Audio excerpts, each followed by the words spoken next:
গল্পটি শুরু করছি পরম করুণাময় আল্লাহর নামে, যিনি অত্যন্ত দয়ালু ও পরম করুণাময়। তো চলুন আজকের গল্প শুরু করা যাক। সেদিন ছিল পূর্ণিমা, জ্যোৎস্না ভরা রাত। নাজিয়া ঝর্ণার পাশে একটি পাথরখণ্ডে একা একা বসে আছে।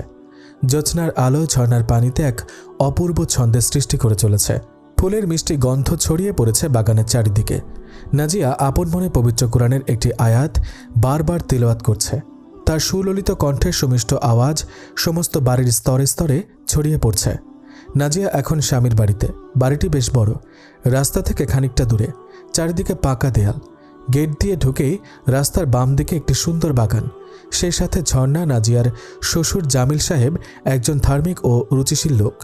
বাড়ি নির্মাণের সময় আলো বাতাসের পাশাপাশি পর্দা পশিদার দিকটিও তিনি গুরুত্বের সাথে খেয়াল করেছেন। একটু পূর্বে নাজিয়া ঈশার নামাজ আদায় করেছে। নামাজ শেষে কায়মনা বাক্যে স্বামীর জন্য মোনাজাত করে বাইরে বেরিয়ে এসেছে। জামিল সাহেব জরুরি এক কাজে স্ত্রীকে নিয়ে বাইরে গেছেন, এখনও ফেরেনি। যাওয়ার সময় বলে গেছেন, বৌমা, আমাদের ফিরতে একটু দেরি হবে, তোমরা সাবধানে থেকো। বাড়িতে এখন নাজিয়া ছাড়াও আছে তাহের ও তামান্না নামক তার দুই সন্তান এবং কাজের ছেলে সোহাইল। তাহের ও তামান্না খাওয়া দাওয়া শেষে ঘুমিয়ে পড়েছে, সুতরাং বাড়িটিকে একরকম নির্জনই বলা চলে। আর এই নির্জনতার সুযোগকেই কাজে লাগিয়েছে নাজিয়া। একটু উঁচু আওয়াজে তেলাওয়াত করছিল সে সাথে অধীর আগ্রহ নিয়ে অপেক্ষা করছিল প্রিয়তম স্বামীর জন্য। নাজিয়ার স্বামীর নাম মাসুম। তিনি মাদ্রাসায় শিক্ষকতা করেন। গত 10 দিন হলো তিনি বাংলাদেশ কওমি মাদ্রাসা শিক্ষা বোর্ড বিভাগের পরীক্ষা সংক্রান্ত কাজে পাবনা গিয়েছেন। গতকাল পরীক্ষা শেষ হয়েছে, আজ তিনি বাসায় ফিরছেন। দুপুরের দিকে ফোন করে স্ত্রীকে সংবাদটা জানিয়ে দিয়েছেন। এক বুক আকাঙ্ক্ষা নিয়ে নাজিয়া স্বামীর জন্য অপেক্ষা করছে। তার হৃদয়ে আজ এক অদ্ভুত অনুভূতি, একটা কেমন কেমন উন্মাদনা তার সমস্ত অন্তরটাকে আচ্ছন্ন করে ফেলেছে। একটা অভূতপূর্ব আনন্দে হৃদয় মন নেচে উঠছিল তার। নাজিয়া যখন ঢাকা গোলাপবাগ মহিলা মাদ্রাসার কুদুরি জামাতের ছাত্রী, তখনই তার বিয়ে হয়। বিয়ের পরও সে লেখাপড়া বন্ধ করেনি। পড়াশোনার প্রতি প্রচণ্ড ঝোঁকের কারণে শ্বশুর শাশুড়ি ও স্বামীর অনুমতি নিয়ে সে আরও 4 বছর লেখাপড়া করে দাওরায়ে হাদিস শেষ করেছে। ক্লাসের সবচেয়ে ভালো ছাত্রী হওয়ায় সবাই তাকে আদর করত। বড়রা স্নেহের দৃষ্টিতে দেখত আর ছোটরা আন্তরিকভাবে শ্রদ্ধা করত। আর সেও সবার সাথে হাসি মুখে ভদ্রতার সাথে কথা বলতো, বিপদে আপদে এগিয়ে যেত। কোনো ছাত্রী পড়া না বুঝলে বা কেউ কোনো পড়া জিজ্ঞেস করলে সে কোনোরূপ বিরক্তি বোধ না করে সুন্দরভাবে বুঝিয়ে বলে দিত। কোনো ছাত্রী অসুস্থ হয়ে পড়লে জান প্রাণ দিয়ে তার সেবা করত, মাথায় পানি দিত, সময় মতো ঔষধ খাওয়াতো, কাপড় চোপড় ধুয়ে দিত, এমনকি নিজের হাতে খানা খাওয়াতো। অসুস্থ মেয়েটি গরিব হলে নিজের টাকা দিয়ে পথ্য ঔষধ ইত্যাদি কিনে আনত। মোট কথা, শুধু ভালো ও মেধাবী ছাত্রী হিসেবেই নয়, সুন্দর, ভদ্র, মার্জিত ও অমায়িক ব্যবহারের জন্য সকলের নিকট সে ছিল পরম প্রিয়। জ্যোৎস্নার আলোতে পাথরখণ্ডে বসে নাজিয়া যে আয়াতটি একাধিকবার তেলাওয়াত করছিল তা ছিল সূরা রুমের 21 নম্বর আয়াত। আয়াতখানা যতবার তেলাওয়াত করছিল ততই ভালো লাগছিল তার। অফুরন্ত আনন্দ উচ্ছ্বাসে তার দীপ্ত উজ্জ্বল মুখখানা আরও উজ্জ্বল হয়ে উঠছিল। হৃদয়ের সমস্ত মাধুরী মিশিয়ে মনোহরী সুরে যে আয়াতখানা সে পাঠ করছিল তার অর্থ হল, মহান আল্লাহ পাকের নিদর্শনসমূহের মধ্যে একটি নিদর্শন এই যে তিনি তোমাদের জন্যে তোমাদের মধ্য থেকে তোমাদের সঙ্গিনীদের সৃষ্টি করেছেন, যাতে তোমরা তাদের কাছে শান্তিতে থাকো, এবং তিনি তোমাদের মধ্যে পারস্পরিক প্রেম, ভালোবাসা ও দয়া দান করেছেন। নিশ্চয়ই এতে চিন্তাশীল লোকেদের জন্য নির্দেশাবলী রয়েছে। মাদ্রাসা ছাত্রী হওয়ার কারণে নাজিয়া কোরআনের অর্থ বুঝত। সে যখন আয়াতখানা তেলাওয়াত করছিল তখন এর অর্থ ও ভাব বারবার তার হৃদয়পটে ভেসে উঠছিল। সে ভাবছিল, বিয়ের পূর্বে সর্বপ্রথম যেদিন এই আয়াত ক্লাসে পড়েছিলাম সেদিন এর বাহ্যিক অর্থ বুঝলেও মর্মার্থ বুঝিনি, কিন্তু এখন। এতটুকু চিন্তা করে সে নিজে লজ্জা পেয়ে মাথা নিচু করল। নাজিয়া আজ 10 দিন যাবৎ স্বামীকে দেখেনি। স্বামীর মধুর ডাক এই কয়দিন তার হৃদয়ে সুধা বর্ষণ করেনি। কিন্তু নাজিয়ার কাছে 10 দিন যেন 10 মাসের মতো মনে হচ্ছে। সময় যেন ফুরাতে চায় না। প্রথম 2-3 দিন এতটা খারাপ না লাগলেও দিন বাড়ার সাথে সাথে অন্তরে হাহাকার আর শূন্যতা যেন পাল্লা দিয়ে বেড়ে যাচ্ছে। বিশেষ করে দুপুরের ফোন পাওয়ার পর এই কয়টি ঘন্টা যেন শেষই হতে চাচ্ছে না। স্বামীকে একান্ত করে কাছে পাওয়ার এই অপেক্ষার প্রহরে নাজিয়ার আজ কত কথা যে মনে পড়ছে, কত স্মৃতি, কত দৃশ্য উঁকি ঝুঁকি মারছে তার হৃদয়ের আয়নায়। এসব কথা ভাবতে ভাবতে কেমন যেন আনমনা হয়ে পড়েছে সে। স্মৃতির পাতা উল্টাতে উল্টাতে হঠাৎ এক জায়গায় এসে আটকে গেল নাজিয়া। তার হৃদয়পটে ভেসে উঠল এমন একটি দৃশ্য, সেই সাথে মনে পড়ল এমন একটি ঘটনার কথা যা আজও সে ভুলতে পারেনি। ভুলতে পারবেও না কোনোদিন। বস্তুত এই মুহূর্তে ঘটনাটি মনে পড়ায় আজ যেন আয়াতের মর্মার্থটি আরও বেশি উদ্ভাসিত হয়ে উঠেছে তার কাছে। বাসরাতে নাজিয়া যখন স্বামীকে একান্ত আপন করে কাছে পেয়েছিল, যখন স্বামীর বুকে মাথা রেখে কল্পনার পাখায় ভর করে ভবিষ্যতের সুখ স্বপ্ন দেখছিল, ঠিক তখনই স্বামীর মুখ থেকে এই ঘটনাটি শুনেছিল সে। নাজিয়ার স্বামী মাসুম অত্যন্ত ভালো মানুষ। সেও এক বুক স্বপ্ন নিয়ে নাজিয়াকে বিয়ে করেছে। তার একান্ত আশা স্ত্রী নাজিয়াকে নিয়ে এমন এক সুখের নীড় রচনা করবে যার নজির বর্তমান পৃথিবীতে খুব কমই আছে। গড়ে তুলবে এমন একটি সোনালী সংসার যা থেকে অন্যান্য দম্পতিরাও সবক গ্রহণ করতে পারবে। বাসরাতে এক আনন্দঘন মুহূর্তে মাসুম বলল, নাজিয়া, আজকের এই মধুর রজনীতে কোনো ঘটনা শুনিয়ে সময় নষ্ট করতে যদিও মন চাইছে না, তথাপি না বলে থাকতে পারছি না। তবে আমার বিশ্বাস কথাগুলো তোমার ভালো লাগবে। শুনবে কি তুমি? নাজিয়া এতক্ষণে স্বামীর সাথে ফ্রি হয়ে গেছে। সংকোচ ও জড়তা বিদায় নিয়েছে বেশ আগেই। সে বলল, অবশ্যই বলবেন। আপনি কোনো কথা বলতে চাইবেন আর আমি শুনবো না, এটা কখনোই হতে পারে না। নাজিয়াদের বাড়ি ব্রাহ্মণবাড়িয়া রেল স্টেশন সংলগ্ন মৌরাল গ্রামে। তাদের মূল বাড়ি সরাইল থানার পানিশ্বর গ্রামে হলেও বছর 10 আগে তার পিতা ইসমাইল খাঁ এখানে এসে জমি কিনে বাড়ি করেছেন। ফুলে ফলে পরিপূর্ণ ছায়াঘেরা এই বাড়িটি স্টেশন থেকে খুব বেশি দূরে নয়। ট্রেনের যাত্রীরা জানালার ফাঁক দিয়ে তাকালে অনায়াসে তা দেখতে পারে। বিয়ের পর মাসুম নাজিয়ার প্রথম রাত্রিটি এ বাড়িতেই কেটেছিল। স্ত্রীর কথায় মাসুম খুব খুশি হলো। বলল, নাজিয়া, তুমি কেবল দেখতেই সুন্দর নও, কথায়ও সুন্দর। নাজিয়া বলল, দোয়া করবেন আল্লাহ পাক যেন কাজেও সুন্দর বানিয়ে দেন। আপনার সেবা করে মন খুশি রেখে দুনিয়া থেকে যেন বিদায় নিতে পারি। রব্বুল আলামিনের নিকট সর্বদা এই কামনাই করি। আল্লাহ পাক তোমার মনের বাসনা পূর্ণ করুক। কথা বলে স্ত্রীকে আরও গভীরভাবে কাছে টেনে নেয় মাসুম। এরপর বলতে থাকে, নাজিয়া, গতকাল রবিবার বাদ আসর বিশ্ব ইজতেমায় তোমার আমার শুভ বিবাহ সম্পন্ন হয়েছে। কথা তুমিও জানো। প্রথমে আমার ইচ্ছা ছিল সোমবার দিন আখেরি মোনাজাত শেষে বাড়ি ফিরব, তারপর আল্লাহ পাকের যখন মর্জি হয় তখন তোমার সাথে সাক্ষাৎ করব। কিন্তু বিয়ের কার্য সম্পন্ন হওয়ার পর সময় যতই যেতে লাগলো ততই অস্থিরতা বৃদ্ধি পেল। রাতটা কোনো রকমে ছটফট করে কাটালাম। ফজরের নামাজ আদায় করার পর অস্থিরতা আরও বৃদ্ধি পেল। একদিকে মোনাজাত, অপরদিকে তুমি। মনের সাথে অনেক যুদ্ধ করলাম, কিন্তু শেষ পর্যন্ত তার কাছে হেরে গেলাম। মন বলল, আখেরি মোনাজাত শেষে ইজতেমার ময়দান থেকে বাড়ি ফিরতেই অনেক রাত হয়ে যাবে। তখন তো আর শ্বশুরবাড়ি যাওয়ার সময় থাকবে না। সুতরাং বাধ্য হয়ে পরবর্তী রাতের জন্য অপেক্ষা করতে হবে। নাজিয়ার চন্দ্রমুখ দেখতে এত বিলম্ব, তাকে তোমার সইবে? আমার মনের এই অস্থির ভাব চোখ মুখেও ফুটে উঠল। ঘনিষ্ঠ কয়েকজন মুরব্বীর সাথে পরামর্শ করলাম। তারা চেহারা দেখে আমার মনের অবস্থা বোধ হয় টের পেয়েছেন। তাই বললেন, তুমি অমুককে নিয়ে এখনই বাড়ি চলে যাও। আমরা আখেরি মোনাজাত শেষে ফিরব ইনশাল্লাহ। মুরব্বীদের কথা শুনে মনটা আনন্দে কানায় কানায় ভরে উঠল। অন্তরের অন্তঃস্থল থেকে তাদের জন্য দোয়া এলো। অনুমতি পেয়ে দেরি করলাম না, সঙ্গে সঙ্গে টঙ্গী রেল স্টেশনে চলে এলাম। একটু পর একখানা আন্তনগর ট্রেনের খবর হলো। কাউন্টারে গিয়ে টিকিট বিক্রেতাকে জিজ্ঞেস করলাম, ভাইজান, এই ট্রেনখানা বিবাড়িয়া থামবে কি? তিনি বললেন, এমনিতে তো থামে না, তবে ইজতেমা উপলক্ষে থামবে। আমরা লোকটির কথা বিশ্বাস করে ট্রেনের অপেক্ষায় রইলাম। একটু দাঁড়াতে ট্রেন এসে গেল। গাড়িতে লোকজন তেমন ছিল না। আমরা ঝটপট উঠে আসন গ্রহণ করলাম। ট্রেন চলতে লাগলো। কিছুক্ষণ চলার পর পাশে উপবিষ্ট একজন যাত্রীকে নিশ্চিত হওয়ার জন্য জিজ্ঞেস করলাম, ভাই, এই ট্রেনখানা বিবাড়িয়া স্টেশনে স্টপেজ দিবে কি? লোকটি নির্দ্বিধায় বলে উঠল, না। লোকটি ছোট্ট এক না শব্দে আমার অন্তরাত্মা কেঁপে উঠল। চেহারার রং পরিবর্তন হয়ে গেল। তবে কথা ভেবে সামান্য আশ্বস্ত হলাম যে লোকটি হয়তো জানে না যে ইজতেমা উপলক্ষে মহানগর ট্রেনটি ব্রাহ্মণবাড়িয়া স্টপেজ দিবে। কিন্তু একটু পর বিশ্বাস হলো লোকটির কথাই ঠিক, কেননা গার্ডকে এই ব্যাপারে জিজ্ঞেস করলে সেও একই উত্তর শোনালো। সে সাথে অন্যান্য যাত্রীরাও বলল, লাকসামের আগে এই ট্রেন কোথাও থামবে না। আমি তাদেরকে বললাম, টঙ্গী স্টেশন থেকে আমাদেরকে তো বলা হয়েছে এই ট্রেন ইজতেমা উপলক্ষে ব্রাহ্মণবাড়িয়া সহ আরও কয়েকটি স্থানে স্টপেজ দেবে। তারা বলল, যিনি আপনাদেরকে এই কথা বলেছেন তিনি এ ব্যাপারে ভালোভাবে না জেনেই বলে দিয়েছেন। আমি বললাম, এখন তাহলে কি করতে পারি আমরা? লোকজন বলল, এখন কিছুই করার নেই। লাকসাম গিয়ে ট্রেন থামলে সেখান থেকে ট্রেনে কিংবা বাসে করে বাড়ি ফিরতে হবে। নাজিয়া, লোকেরা যখন এই কথাগুলো বলছিল তখন ট্রেনখানা তোমাদের বাড়ি অতিক্রম করছিল। আমি জানালা দিয়ে বাইরে তাকালাম। বুকটা তখন ব্যথায় চিনচিন করে উঠল। যতক্ষণ দেখা যায় ততক্ষণ এক দৃষ্টে তোমাদের বাড়ির দিকে তাকিয়ে রইলাম। ট্রেন নামক যন্ত্রটির ওপরও ভীষণ রাগ হলো। মনের অজান্তেই বেরিয়ে এলো, দেখো না, এই নিষ্ঠুর দানবটি কেমন করে আমাকে প্রেয়সী থেকে দূরে সরিয়ে দিচ্ছে। বারবার চেন টানতে চাইলাম, কিন্তু পারলাম না। ভাবলাম, যদি কর্তব্যরত লোকজন জিজ্ঞেস করে ট্রেন থামালেন কেন, তবে কি জবাব দেব? তোমাকে কাছে পাওয়ার জন্য কি নিদারুণ যন্ত্রণা, কি কাল বৈশাখের ঝড় বয়ে চলেছে আমার হৃদয় জগতে, সে কথা তো আর অন্যকে বলা যায় না। সুতরাং ট্রেন তার আপন গতিতে পাগলের মতো ছুটে চলেছে। বিশ্বাস করো নাজিয়া, তখন যে আমার মনের অবস্থা কেমন ছিল তোমাকে ভাষায় বোঝাতে পারবো না। বিয়ে হতে না হতে একটি অজানা মেয়ের জন্য হৃদয়ের টান এতটা প্রবল হতে পারে তা কোনোদিন কল্পনাও করতে পারেনি। এতটুকু বলে মাসুম থামল। নাজিয়া এতক্ষণ স্বামীর কথাগুলো তন্ময় হয়ে শুনছিল। স্বামী থেমে যেতেই ছোট্ট করে বলল, তারপর কি আর করা? সিটে বসে তাসবিহ হাতে জিকির করতে লাগলাম।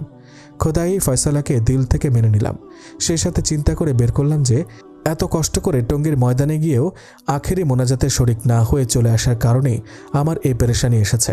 কেননা যিনি যে কাজ গুরুত্ব দিয়ে করেন তিনি যদি ওই কাজে শৈথিল্য বা অবহেলা প্রদর্শন করেন তবে খোদার পক্ষ থেকে বিপদ আসে।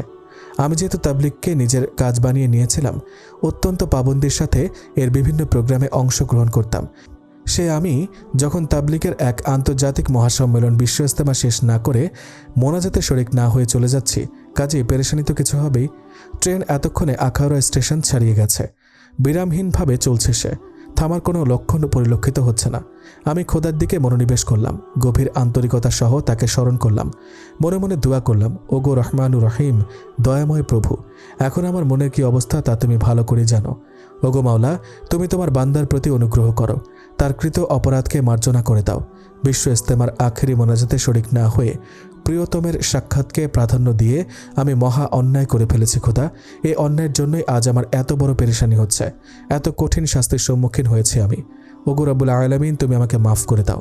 যদি ট্রেনে সত্যি সত্যি লাকসামের পূর্বে কোথাও না থামে তাহলে আজকে আর নাজিয়ার সাথে সাক্ষাৎ সম্ভব হবে না।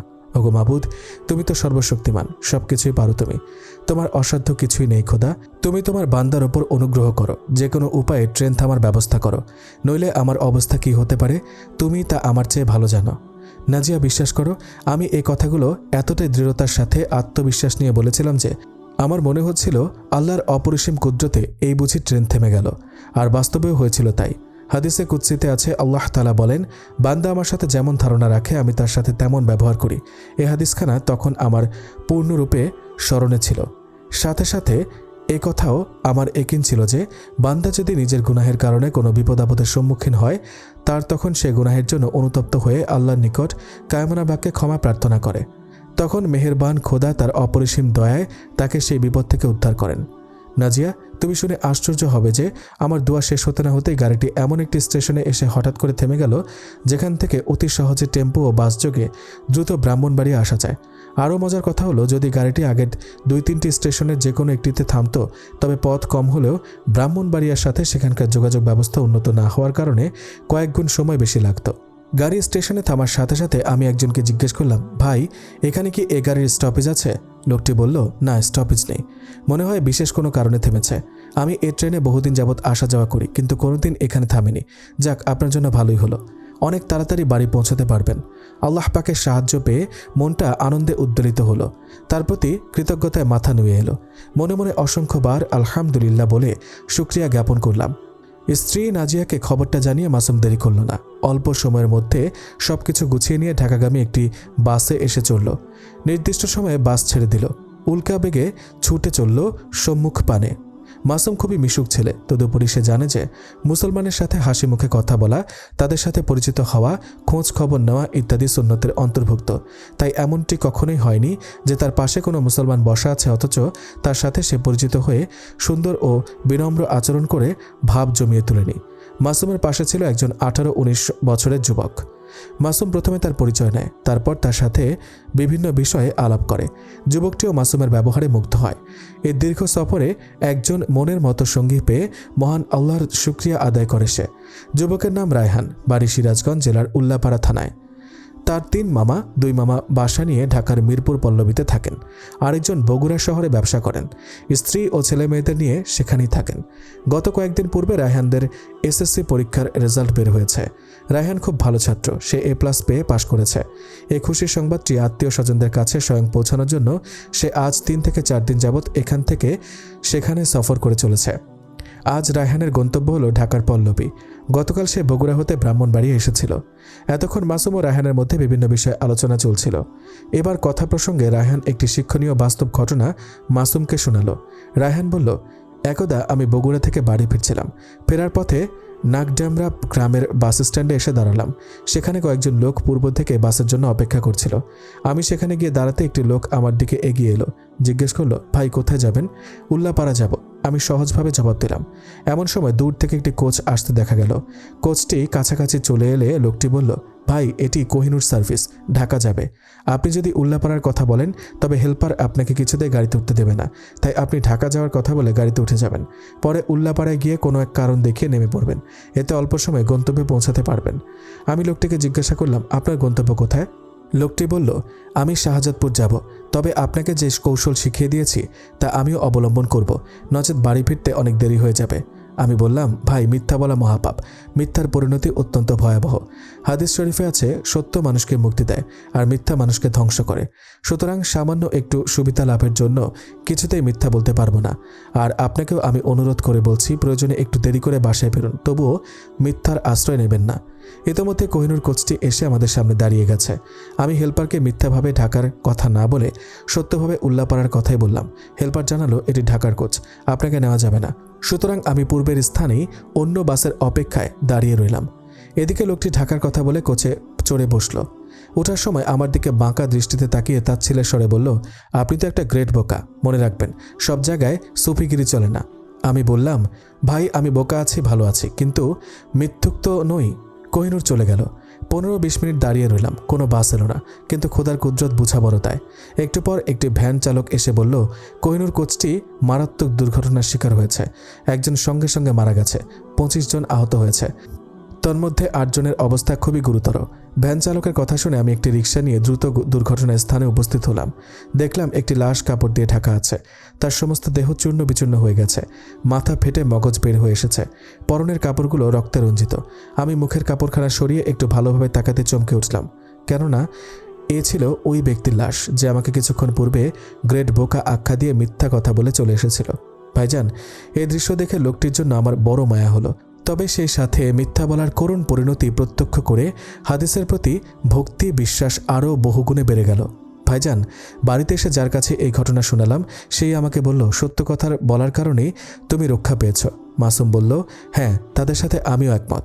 সত্যই আপনাকে মুক্তি দিয়েছে, বাঁচিয়ে দিয়েছে এক মহা বিপদ থেকে। রায়হান এবার অন্য একটি গুরুত্বপূর্ণ বিষয় নিয়ে আলোচনা শুরু করলো। সে বলল, হুজুর, আমি 5 ওয়াক্ত নামাজ পড়ি, রীতিমতো কোরআন শরীফ পড়ি, একজন মুসলমান হিসেবে ধর্মের বিধি বিধানগুলো মেনে চলার চেষ্টা করি। সেদিন আমি নামাজ পড়ে মসজিদ থেকে বের হচ্ছিলাম, হঠাৎ এক পুরনো বন্ধুর সাথে দেখা। বন্ধুটির নাম ইকবাল হাসান। সালাম ও কুশল বিনিময়ের পর আমি তাকে বললাম, নামাজ পড়েছিস? সে বলল, আরে নামাজ রোজা ইবাদত বন্দিগি করে কি হবে, তকদিরে যা আছে তাই হবে। আমার ভাগ্যে ইবাদত বন্দিগি লেখাই হয়নি, ভাগ্যে থাকলে তো ইবাদত বন্দিগি করতামই। হুজুর, আমি স্কুলের ছাত্র, ধর্মের জ্ঞান পরিপূর্ণ না থাকার কারণে আমি তাকে সন্তোষজনক কোনো জবাব দিতে পারিনি। তবে শেষ পর্যন্ত তাকে এই কথা বলে বিদায় দিয়েছি যে, ইকবাল, তুমি অপেক্ষায় থাকো, আমি অল্প কয়েকদিনের মধ্যেই হুজুরদের কাছ থেকে এ ব্যাপারে বিস্তারিত জেনে তোমাকে অবহিত করব। বিষয়টি আমার নিকটও অস্পষ্ট বিধায় তোমাকে আজ সন্তোষজনক উত্তর দিতে পারলাম না। এতটুকু বলে বিদায় নিয়ে চলে এসেছি। হুজুর, আজ আপনাকে পেয়ে বড় খুশি লাগছে, অনুগ্রহ করে এ ব্যাপারে আমাকে কিছু বলুন। আমার বড় ভয় হচ্ছে, না জানি আমার বন্ধুটি তকদিরের আশ্রয় নিয়ে আমল না করে দুনিয়া থেকে বিদায় নেয়। মাসুম এতক্ষণ অত্যন্ত মনোযোগ দিয়ে রায়হানের কথা শুনছিল। রায়হানের কথা শেষ হলে মাসুম বলল, হ্যাঁ ভাই, আপনি একটি অতি গুরুত্বপূর্ণ বিষয় জানতে চেয়েছেন। দোয়া করুন আল্লাহ পাক যেন আমার মুখ দিয়ে এমন কথা বের করে দেন যার দ্বারা আপনার বন্ধু এবং ওইসব লোকেদের মনের খটকা দূর হয়ে যায়, যারা বলে কপালে যা আছে তাই তো হবে, আমল করে লাভ কি। ভাই রায়হান, তাকদিরের কথা বলে বা তাকদিরের দোহাই দিয়ে আল্লাহ পাকের হুকুম আহকাম পালন থেকে যারা দূরে থাকতে চায় তাদের এই বক্তব্য কয়েকটি কারণে ভুল। কারণগুলো তুমি মন দিয়ে শোনো, আশা করি বুঝতে পারবে। নাম্বার 1, রাসূলুল্লাহ সাল্লাল্লাহু আলাইহি ওয়াসাল্লাম তাকদিরের প্রতি যেমন বিশ্বাস স্থাপন করতে বলেছেন, তেমনি শরীয়তের বিধানাবলী পূর্ণ পাবন্দির সাথে অনুসরণ করতে বলেছেন। নির্দেশ দিয়েছেন নিষিদ্ধ বিষয়াবলী বর্জন করতে। এখন কথা হলো, তকদিরের প্রতি ঈমান আনার মর্ম যদি এই হয়ে থাকে যে এখন আর আমল করার প্রয়োজন নেই, তাহলে রাসূল সাল্লাল্লাহু আলাইহি ওয়াসাল্লাম আমল করার আদেশ দিলেন কেন? কেন বিস্তারিতভাবে শরীয়তের বিধানাবলী তুলে ধরলেন উম্মার সামনে? তদুপরি রাসূলুল্লাহ সাল্লাল্লাহু আলাইহি ওয়াসাল্লামের নির্দেশে যখন তাকদিরকে মানা হচ্ছে, তখন অন্যান্য বিধানের ক্ষেত্রে তার হুকুমকে অমান্য করা হবে কেন? এটাই কি ঈমানদারির পরিচয়? বিবেক কি এই কথাই বলে? ভাই রায়হান, তকদির সম্পর্কে এই প্রশ্ন কোনো নতুন বিষয় নয়। হজরত সাহাবায়ে কেরাম রাদিয়াল্লাহু তাআলা আনহুও রাসূলুল্লাহ সাল্লাল্লাহু আলাইহি ওয়াসাল্লামকে এই প্রশ্ন করেছিলেন। বলেছিলেন, তকদিরে যখন সবকিছু স্থির করা আছে তখন আর আমল করে লাভ কি হবে? আমরা বরং তকদিরের ওপর ভরসা করে বসে থাকি। এর উত্তরে নবী করিম সাল্লাল্লাহু আলাইহি ওয়াসাল্লাম বলেছেন, তোমরা আমল করতে থাকো, যাকে যে পথের জন্য সৃষ্টি করা হয়েছে তার জন্যে সে পথ সহজ করে দেওয়া হবে। তকদির আল্লাহ তাআলার পক্ষ থেকেই। তিনি মানুষের ভাগ্য লিপিবদ্ধ করেছেন। আবার তিনি তার নবীর মাধ্যমে ইসলামী বিধিবিধানের ওপর আমল করার নির্দেশ দিয়েছেন। তাই অনুগত বান্দার কর্তব্য হল তকদিরের প্রতিও বিশ্বাস রাখা এবং যথাযথভাবে শরীয়তের বিধানাবলীরও অনুসরণ করা। শরীয়তের বিধানাবলীকে লঙ্ঘন করার মতলবে তকদিরকে বাহানা হিসাবে ব্যবহার করা একান্তই বক্রতা এবং আল্লাহ ও তদীয় রসুলের প্রতি জঘন্য অভিযোগের শামিল। কেননা আল্লাহ ও রসুলের পরিষ্কার নির্দেশ হল তকদিরের প্রতি ঈমান রাখো এবং আমলও করো। আর বাহানাপন্থীরা বলছে, তকদিরে যখন সবকিছু লেখা আছে তখন আর আমল করার দরকার কি? এটা কি আল্লাহ ও তদীয় রসুল সাল্লাল্লাহু আলাইহি ওয়াসাল্লামকে মিথ্যারোপ করা শামিল নয়? তকদির লিপিবদ্ধ হওয়ার কারণে তো কারো ভালো মন্দ কর্মের ক্ষমতা ছিনিয়ে নেওয়া হয়নি, বরং প্রতিটি মানুষই ভালো মন্দ যা খুশি করতে পারে। আর পরকালের শাস্তি ও পুরস্কার এই ইচ্ছাধীন কর্মের ওপরই নির্ভরশীল। তাই বান্দার কর্তব্য হল মহান আল্লাহর বিধানাবলীর প্রতি লক্ষ্য রাখা এবং তদনুযায়ী আমল করতে সর্বদা সচেষ্ট থাকা। কিন্তু সরল সহজ এই পথকে পরিহার করে আল্লাহ তাআলার হুকুম বর্জন করা, তাকদীরের আড়াল ধরে নিজেকে বেকসুর নিষ্পাপ বলে প্রমাণিত করতে চেষ্টা করা একান্তই মূর্খতা এবং বোকামি। এই জাতীয় মানসিকতার ভয়ঙ্কর পরিণতি হল এসব লোকের তওবা করারও সুযোগ হয় না। শরীয়তের বিধানাবলী থেকে আত্মরক্ষার জন্য আশ্রয় হিসেবে তকদিরের সাহায্য নেওয়া হয়। যারা তকদিরের আশ্রয়ে আল্লাহ প্রদত্ত কর্তব্য থেকে পালিয়ে বেড়াতে চায়, শয়তান তাদেরকে তাকদীরের কথা স্মরণ করিয়ে দেয় বারবার। অথচ এই তাকদীর আশ্রয়ীরাই পার্থিব অর্থ বিত্ত উপার্জনের নেশায় সদা কর্মক্লান্ত। অথচ রিজিকও তকদিরে লিপিবদ্ধ। রিজিক ও সম্পদের ক্ষেত্রে তকদিরের ওপর ভরসা করে ঘরে বসে থাকে না, বরং নামাজ, রোজা, হজ, জাকাতের ক্ষেত্রেই কেবল বাহানা দেয়া হয় তকদিরের। আত্মপ্রবঞ্চনার এই পথ সত্যিই বড় ধ্বংসের, সত্যিই বড় বিপদের। মাসুমের কথা শেষ হলে রায়হান বলল, ভাইজান, তকদিরের এই ব্যাপারটি এতদিন আমার নিকটও পরিষ্কার ছিল না। অনুরূপ প্রশ্ন আমার অন্তরেও জাগ্রত হতো, কিন্তু আপনার বক্তব্য শুনে বিষয়টি অনেকটা পরিষ্কার হয়ে গেছে। এখন আমার মনে এ ব্যাপারে কোনো প্রশ্ন নেই। ভাই, তকদিরের ব্যাপারটি একটু জটিলই বটে। রহস্যে ঘেরা এই বিষয়টিতে কিছুটা অস্পষ্টতা থাকতেই পারে, তবে জ্ঞানের পরিচয় হবে এটাই। এ ব্যাপারে চুলচেরা বিশ্লেষণে না গিয়ে আল্লাহ এবং তদীয় রসুল সাল্লাল্লাহু আলাইহি ওয়াসাল্লামের নির্দেশ অনুযায়ী আমল করে যাওয়া। হ্যাঁ, আপনি 100% সত্য ও সঠিক কথা বলেছেন। দোয়া করবেন এভাবে আমল করে যেন দুনিয়া থেকে বিদায় নিতে পারি। এভাবে আরও অনেক কথাবার্তার মধ্য দিয়ে তারা ঢাকায় এসে পৌঁছে। গাড়ি থেকে নামার পর এবার পৃথক হওয়ার পালা। আসলে এই অল্প সময়ের দেখা সাক্ষাৎ ও কথাবার্তায় তাদের দুজনের মধ্যে এক গভীর হৃদ্যতার সম্পর্ক গড়ে উঠেছিল। তাই বিদায় মুহূর্তে উভয়ের চোখে পানি এসে গেল। একটি ভিজিটিং কার্ড এগিয়ে দিতে দিতে মাসুম বলল, আল্লাহ পাক যেন আবার আমাদের সাক্ষাৎ ঘটান, তাই যেন হয়। আসসালামু আলাইকুম ওয়া রাহমাতুল্লাহ বলে রায়হান তার আপন গন্তব্যের দিকে পা বাড়ালো। গাড়িতে রায়হানের সাথে আলাপে মগ্ন থাকলেও মাঝে মধ্যে যে স্ত্রী নাজিয়ার সুন্দর চাঁদ মুখখানা ভেসে ওঠেনি তা নয়। এখন একাকী হওয়ায় নাজিয়ার কথা আরও বেশি মনে পড়তে লাগলো। রাত তখন 9টা। মাসুম বাস থেকে নেমে একটি সিএনজি নিয়ে দ্রুত বেফাক অফিসে পৌঁছালো। খাতাপত্র ইত্যাদি বুঝিয়ে দিয়ে সে যখন অফিস থেকে বের হলো তখন ঘড়ির কাঁটা 10টা ছুঁই ছুঁই। সে ভাবল এত রাতে ব্রাহ্মণবাড়িয়ার বাস পাবো না, সিলেটগামী নাইট কোচে যেতে হবে। তাই সে রিক্সা নিয়ে সায়দাবাদ বাস টার্মিনালে এসে বাসে চড়ে বসল। সেদিন বাসে বেশি যাত্রী ছিল না। সময় হয়ে গেলে বাস ছেড়ে দিল। রাস্তায় যানবাহনের সংখ্যা কম থাকায় অতি দ্রুত ছুটে চলল সিলেটগামী মিতালি বাসখানা। গাড়ি বিরামহীনভাবে চলছে। যাত্রীদের অনেকেই ইতোমধ্যে ঘুমিয়ে পড়েছে। মাসুমের চোখে ঘুম নেই। সে নাজিয়ার কথা চিন্তা করছে। তার মনে কেবল একটা কথাই বারবার উদয় হচ্ছে, আহা, বেচারি নাজিয়া বোধ হয় এখনও ঘুমায়নি। নিশ্চয় সে অপরূপ সাজে সজ্জিত হয়ে না খেয়ে আমার অপেক্ষায় বসে আছে। আশা করছে আমাকে নিয়ে একত্রে এক প্লেটে খানা খাবে। আমি তাকে কত করে বললাম, নাজিয়া, রাতে আসতে দেরি হলে তুমি খেয়ে দিয়ে ঘুমিয়ে পড়ো। আমরা পুরুষ মানুষ, অনেক সময় বিভিন্ন ঝামেলায় বাসায় ফিরতে বেশ রাত হয়ে যায়।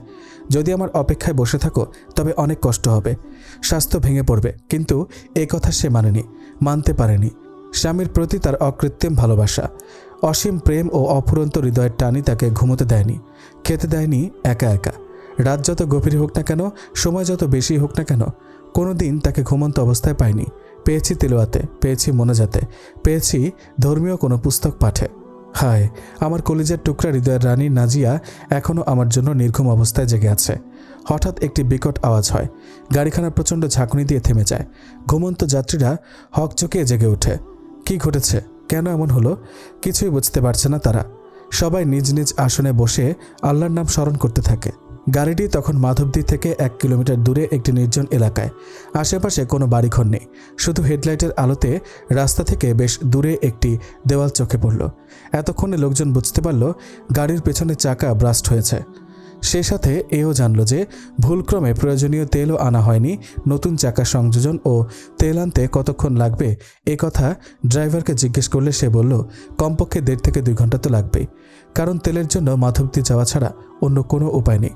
নিঝুম রাত, যানবাহন চলাচল প্রায় থেমে গেছে। মাঝে মধ্যে 2-1টা দূরপাল্লার বাস এদিক থেকে সেদিকে চলে যাচ্ছে। যন্ত্রদানব নামে খ্যাত কিছু কিছু মালবাহী ট্রাকও চলাচল করছে। গাঢ় অন্ধকার হওয়ায় আশেপাশে কিছুই দেখা যাচ্ছিল না।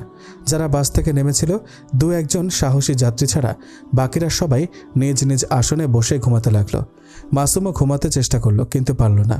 কেবলই তার চোখের সামনে ভেসে উঠল নাজিয়ার ফুটফুটে সুন্দর মুখখানা। নাজিয়ার বয়স 20, তার দেহরত্ন অপরূপ যৌবন গরিমায় লাবণ্যমণ্ডিত। প্রস্ফুটিত গোলাপের সুরভিত সুষমায় তার অবয়ব যেন অপার্থিব মহিমায় গৌরবান্বিত।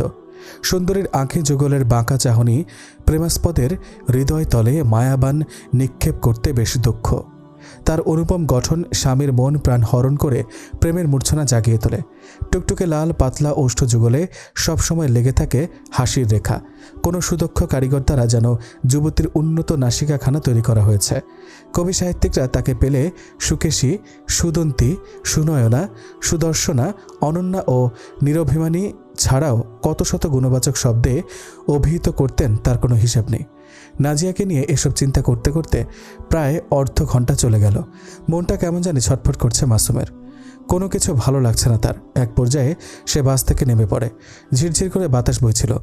নাজিয়ার কথা কল্পনা করতে করতে সামনে হাঁটতে থাকে। হারিয়ে যায় সে ভাবনার সাগরে। এভাবে যেতে যেতে বাস থেকে বেশ দূরে চলে আসে সে। নীরব নিস্তব্ধ গহীন রাতে এভাবে একা একা চলা নিরাপদ নয়। কল্পনার জগতে ডুব দিয়ে এ কথাও সে বেমালুম ভুলে গেল। অকস্মাৎ একটি মেয়েলি কণ্ঠের আওয়াজ শুনতে পেয়ে মাসুম থমকে দাঁড়ায়। এদিক সেদিক তাকিয়ে কাউকে দেখতে পেল না। কর্ণদ্বয় সজাগ করে চপলা হরিণের ন্যায় পুনরায় বাম দিকে মুখ ফেরাতেই আবার ভেসে এলো একটি করুণ আর্তচিৎকার, বাঁচাও, কে আছো, আমাকে বাঁচাও। মাসুমের সন্ধানী দৃষ্টি ফিরতে থাকে ডানে বামে, কিন্তু না, দৃষ্টির সীমানায় কিছুই সে দেখতে পেল না। আবার শোনা গেল, বাঁচাও, বাঁচাও। নিজের অজান্তে মাসুমের হাত দুটি মুষ্টিবদ্ধ হয়। সে আর স্থির থাকতে পারে না। শব্দের রেশ ধরে চলতে চলতে যখন একটি ভগ্ন দেওয়ালের কাছে পৌঁছে, তখন সে দেখতে পায় 3টি যুবক একটি মেয়েকে টেনে হিঁচড়ে নিয়ে যেতে চেষ্টা করছে। আর মেয়েটি কেবল তাদের কাছে হাত জোর করে বলছে, তোমাদের পায়ে পড়ি, তোমরা আমার ভাই, আমার সব কিছু নিয়ে যাও, কিন্তু আমার সতীত্ব হরণ করো না। মাসুম একা, নিরস্ত্র। ওরা 3 জন, সাথে নিশ্চয়ই অস্ত্র আছে। সে ভাবে, সে কি পারবে মেয়েটিকে বাঁচাতে, নাকি নিজেরও প্রাণ দিতে হবে মেয়েটিকে বাঁচাতে গিয়ে? আবার ভাবে, আমার সামনে একটি মেয়ের সম্ভ্রমহানি হবে, এ কী করে হয়? যদি খোদা না করুন এই মেয়েটি যদি আমার স্ত্রী বা বোন হতো, তবে কি আমি পারতাম এভাবে দাঁড়িয়ে চিন্তা করতে? না, এই মুহূর্তে এত ভাবনার সময় নেই। এমন সময় কে যেন তার ভিতরকার ব্যক্তিটাকে বলে দিয়ে যায়, মাসুম, দাঁড়িয়ে দাঁড়িয়ে কী ভাবছ? এখন সময় নেই। তোমার জীবন দিয়ে হলেও মেয়েটিকে রক্ষা করো। অবশ্যই আল্লাহ তোমাকে সাহায্য করবেন। মেয়েটির আর্তচিৎকার পাষণ্ডদের কর্ণকুহরে প্রবেশ করেনি। ভাই সম্বোধনেও তাদের হৃদয়ে বিন্দুমাত্র দয়ার উদ্রেক হয়নি। তাদের একজন মেয়েটির মুখে রুমাল ঢুকিয়ে দেয়, আর বাকি 2 জন হাত পা শক্ত করে ধরে রাখে। এই দৃশ্য দেখে মাসুমের পক্ষে দাঁড়িয়ে থাকা সম্ভব হলো না। সে আল্লাহর নাম নিয়ে ঝাঁপিয়ে পড়ল যুবকদের ওপর। মাসুমের অযাচিত আক্রমণে ভেবাচাকা খেয়ে যুবকত্রয় মেয়েটিকে ছেড়ে দিয়ে মাসুমের ওপর একযোগে ঝাঁপিয়ে পড়ল। মাসুম খানিক সরে গিয়ে তাদের আক্রমণ থেকে নিজেকে রক্ষা করে অতি ক্ষিপ্রতার সাথে আবার ঝাঁপিয়ে পড়ল আক্রমণকারীদের ওপর। মাসুম আত্মরক্ষার জন্য কারাতে প্রশিক্ষণ গত 3 মাস হয়ে গেছে শেষ করেছে। সে প্রশিক্ষণই এবার সে বাস্তবে প্রয়োগ করতে লাগলো। হাত পা ছুঁড়তে লাগলো বাতাসের গতিতে। যুবকত্রয় আর সামনে দাঁড়াতে পারল না, প্রাণ নিয়ে দৌড়ে পালালো। যাবার সময় শুধু এতটুকু বলে গেল, উড়ে এসে জুড়ে বসেছ, সুযোগ পেলে দেখিয়ে দেব কত ধানে কত চাল। আর মনে রেখো, আমাদের মুখের গ্রাস কেড়ে নিয়ে তুমি যে অন্যায় করেছ, শাস্তি তোমাকে ভোগ করতেই হবে একদিন। লম্পটগুলো চলে যাওয়ার পর মেয়েটি উঠে দাঁড়ায়। এক পা দুপা করে এগোতে থাকে মাসুমের দিকে। মাসুম দৃষ্টি নিচু করে পরম স্নেহের সাথে জিজ্ঞেস করে, বোন, কে আপনি? কোথায় যাবেন? চলুন আপনাকে বাসায় পৌঁছে দিয়ে আসি। আমার নাম ফারহানা আক্তার নাজিয়া। আমি মামার বাসায় থেকে ব্রাহ্মণবাড়িয়া সরকারি কলেজে সেকেন্ড ইয়ারে পড়ি। মামার বাসা শহরের মধ্যপাড়ায়, আর ওই গ্রামে আমাদের নিজ বাড়ি। ফারহানা তার গ্রামের দিকে আঙুল দিয়ে ইশারা করে, তারপর বলে, আপনার পরিচয়টা একটু দেবেন কি? নাজিয়া নামটা শুনে মাসুমের মনটা মোচড় দিয়ে ওঠে। আবার স্মরণ হয় বেচারির কষ্টের কথা। হ্যাঁ, পরিচয় অবশ্যই দেব, তবে তার আগে বলুন আপনি কিভাবে এই বিপদের সম্মুখীন হলেন? সে অনেক কথা, চলুন বাসায় গিয়ে বলবো। বাসায় গিয়ে শোনার মতো সময় আমার হবে না, আমাদের বাস অল্প সময় পরেই ছেড়ে দিবে। ব্যাপারটা বুঝিয়ে বললে কৃতজ্ঞ হতাম। ব্যাপারটা হলো, আমরা বাস যোগে বাড়ি ফিরছিলাম। পথিমধ্যে চাকা নষ্ট ও তেল ফুরিয়ে যাওয়ায় বাধ্য হয়ে আমাদেরকে থামতে হলো। ড্রাইভার বলেছে 1.5 থেকে 2 ঘন্টার মধ্যেই সব ঠিক হয়ে যাবে। ইতোমধ্যেই প্রায় 1 ঘন্টা চলে গেছে। ও থাক, আমি আর সময় নষ্ট করতে চাই না। আপনি আমার জীবন রক্ষা করেছেন, এজন্য চিরদিন আপনার নিকট ঋণী হয়ে থাকব। এবার অনুগ্রহ করে আপনার ঠিকানাটা দিলে কৃতজ্ঞ হব। আমার নাম মাসুম, বাড়ি সদর ব্রাহ্মণবাড়িয়ার কাজীপাড়া এলাকায়। আমি এক মাদ্রাসায় শিক্ষকতা করি। আপনার ফোন নম্বরটা একটু দিলে ভালো হতো।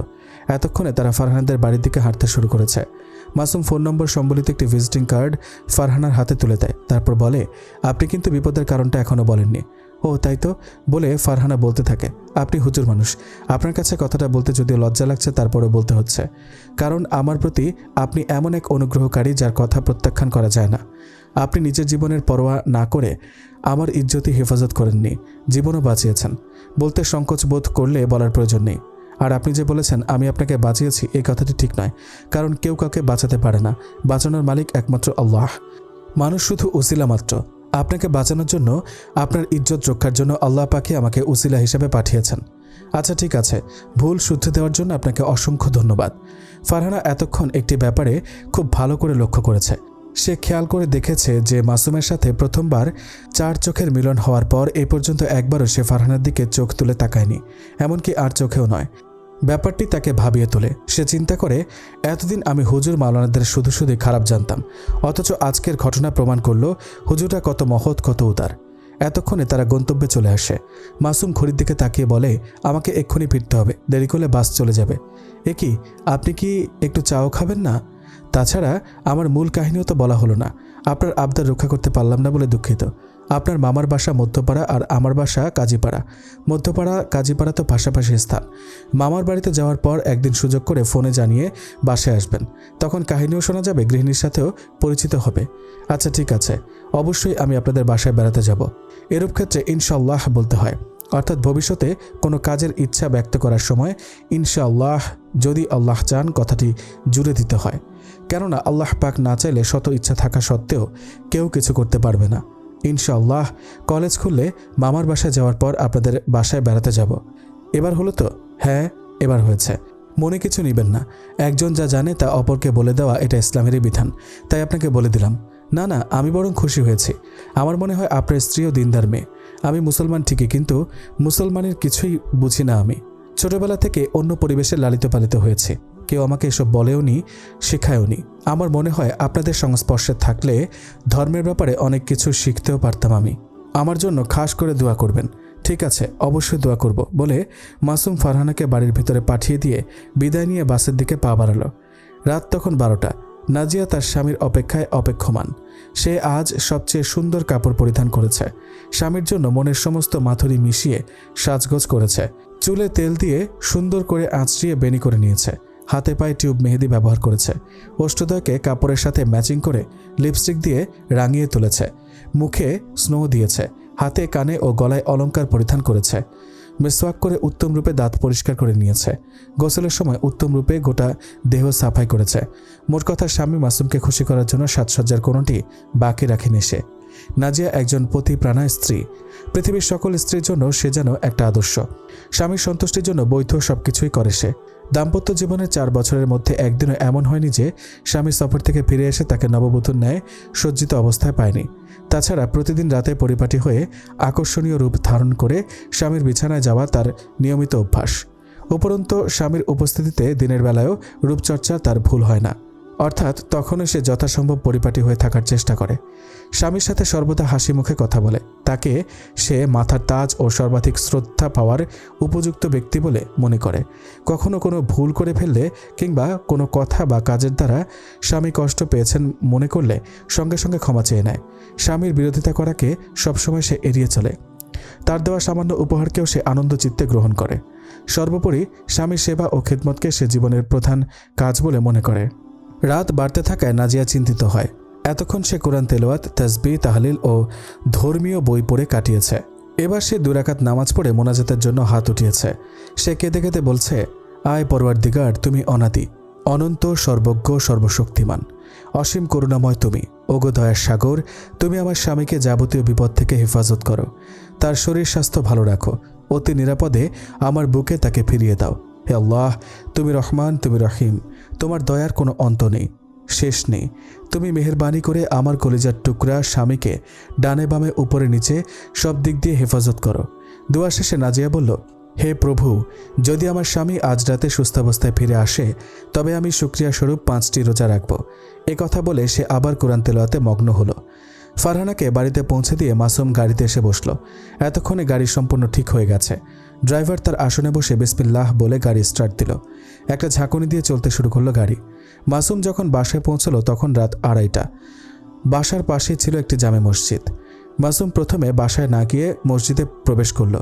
তারপর সফর থেকে ফেরার সুন্নত হিসেবে 2 রাকাত নফল নামাজ আদায় করে বাসার দিকে পা বাড়ালো। এ সময় মাসুমের মনে সফর থেকে প্রত্যাবর্তনের আরেকটি সুন্নতের কথা মনে পড়ল। দূর দূরান্তের সফর থেকে অনেকদিন পর বাড়িতে আসলে ঘরে প্রবেশের কিছুক্ষণ পূর্বে ঘরের লোকেদেরকে আগমনের সংবাদ জানিয়ে দেওয়া, যাতে স্ত্রী তার স্বামীর জন্য সাজসজ্জা করে পরিপাটি হয়ে নিতে পারে। মাসুম ভাবল, এ সুন্নতটি তো আমি দুপুরে আদায় করেছি। তবে এই কথা ভেবে সে ভীষণ কষ্ট পেল যে সে কেন রাতের বেলা একটু ফোন করে স্ত্রীকে জানিয়ে দিতে পারল না যে আমার আসতে একটু দেরি হবে। তাহলে নাজিয়ার কোনো পেরেশানি হতো না। আসলে ফোনের ব্যাপারে মাসুমকেও দোষারোপ করা যাবে না, কেননা সায়দাবাদ বাস স্ট্যান্ডে এসে সে ফোন করতে চেয়েছিল। ফোন ফ্যাক্সের দোকানে প্রবেশ করতে দেখলো বাস ছেড়ে দিয়েছে, তাই ফোন করা আর গেল না। বাধ্য হয়ে দৌড়ে এসে বাসে উঠতে হলো। রাতের বেলা মাসুম দেরি করে বাসায় ফেরে না, কারণ সে জানে যতক্ষণ সে না যাবে ততক্ষণ নাজিয়া খাওয়া কিংবা ঘুম কোনোটাই করবে না। মাঝে মধ্যে বিশেষ কোনো কারণে বাসায় ফিরতে বিলম্ব হলেও কোনোদিন 12টার উপরে যায়নি। এখন রাত 2:30 বাজে। মাসুম ভাবে আজ হয়তো নাজিয়া ঘুমিয়ে পড়েছে। একটি মেয়েকে এত রাত পর্যন্ত জেগে থাকতে পারবে? মাসুম ধীরে ধীরে তার কামরার সামনে এসে দাঁড়ায়। আস্তে করে ডাকে, নাজিয়া।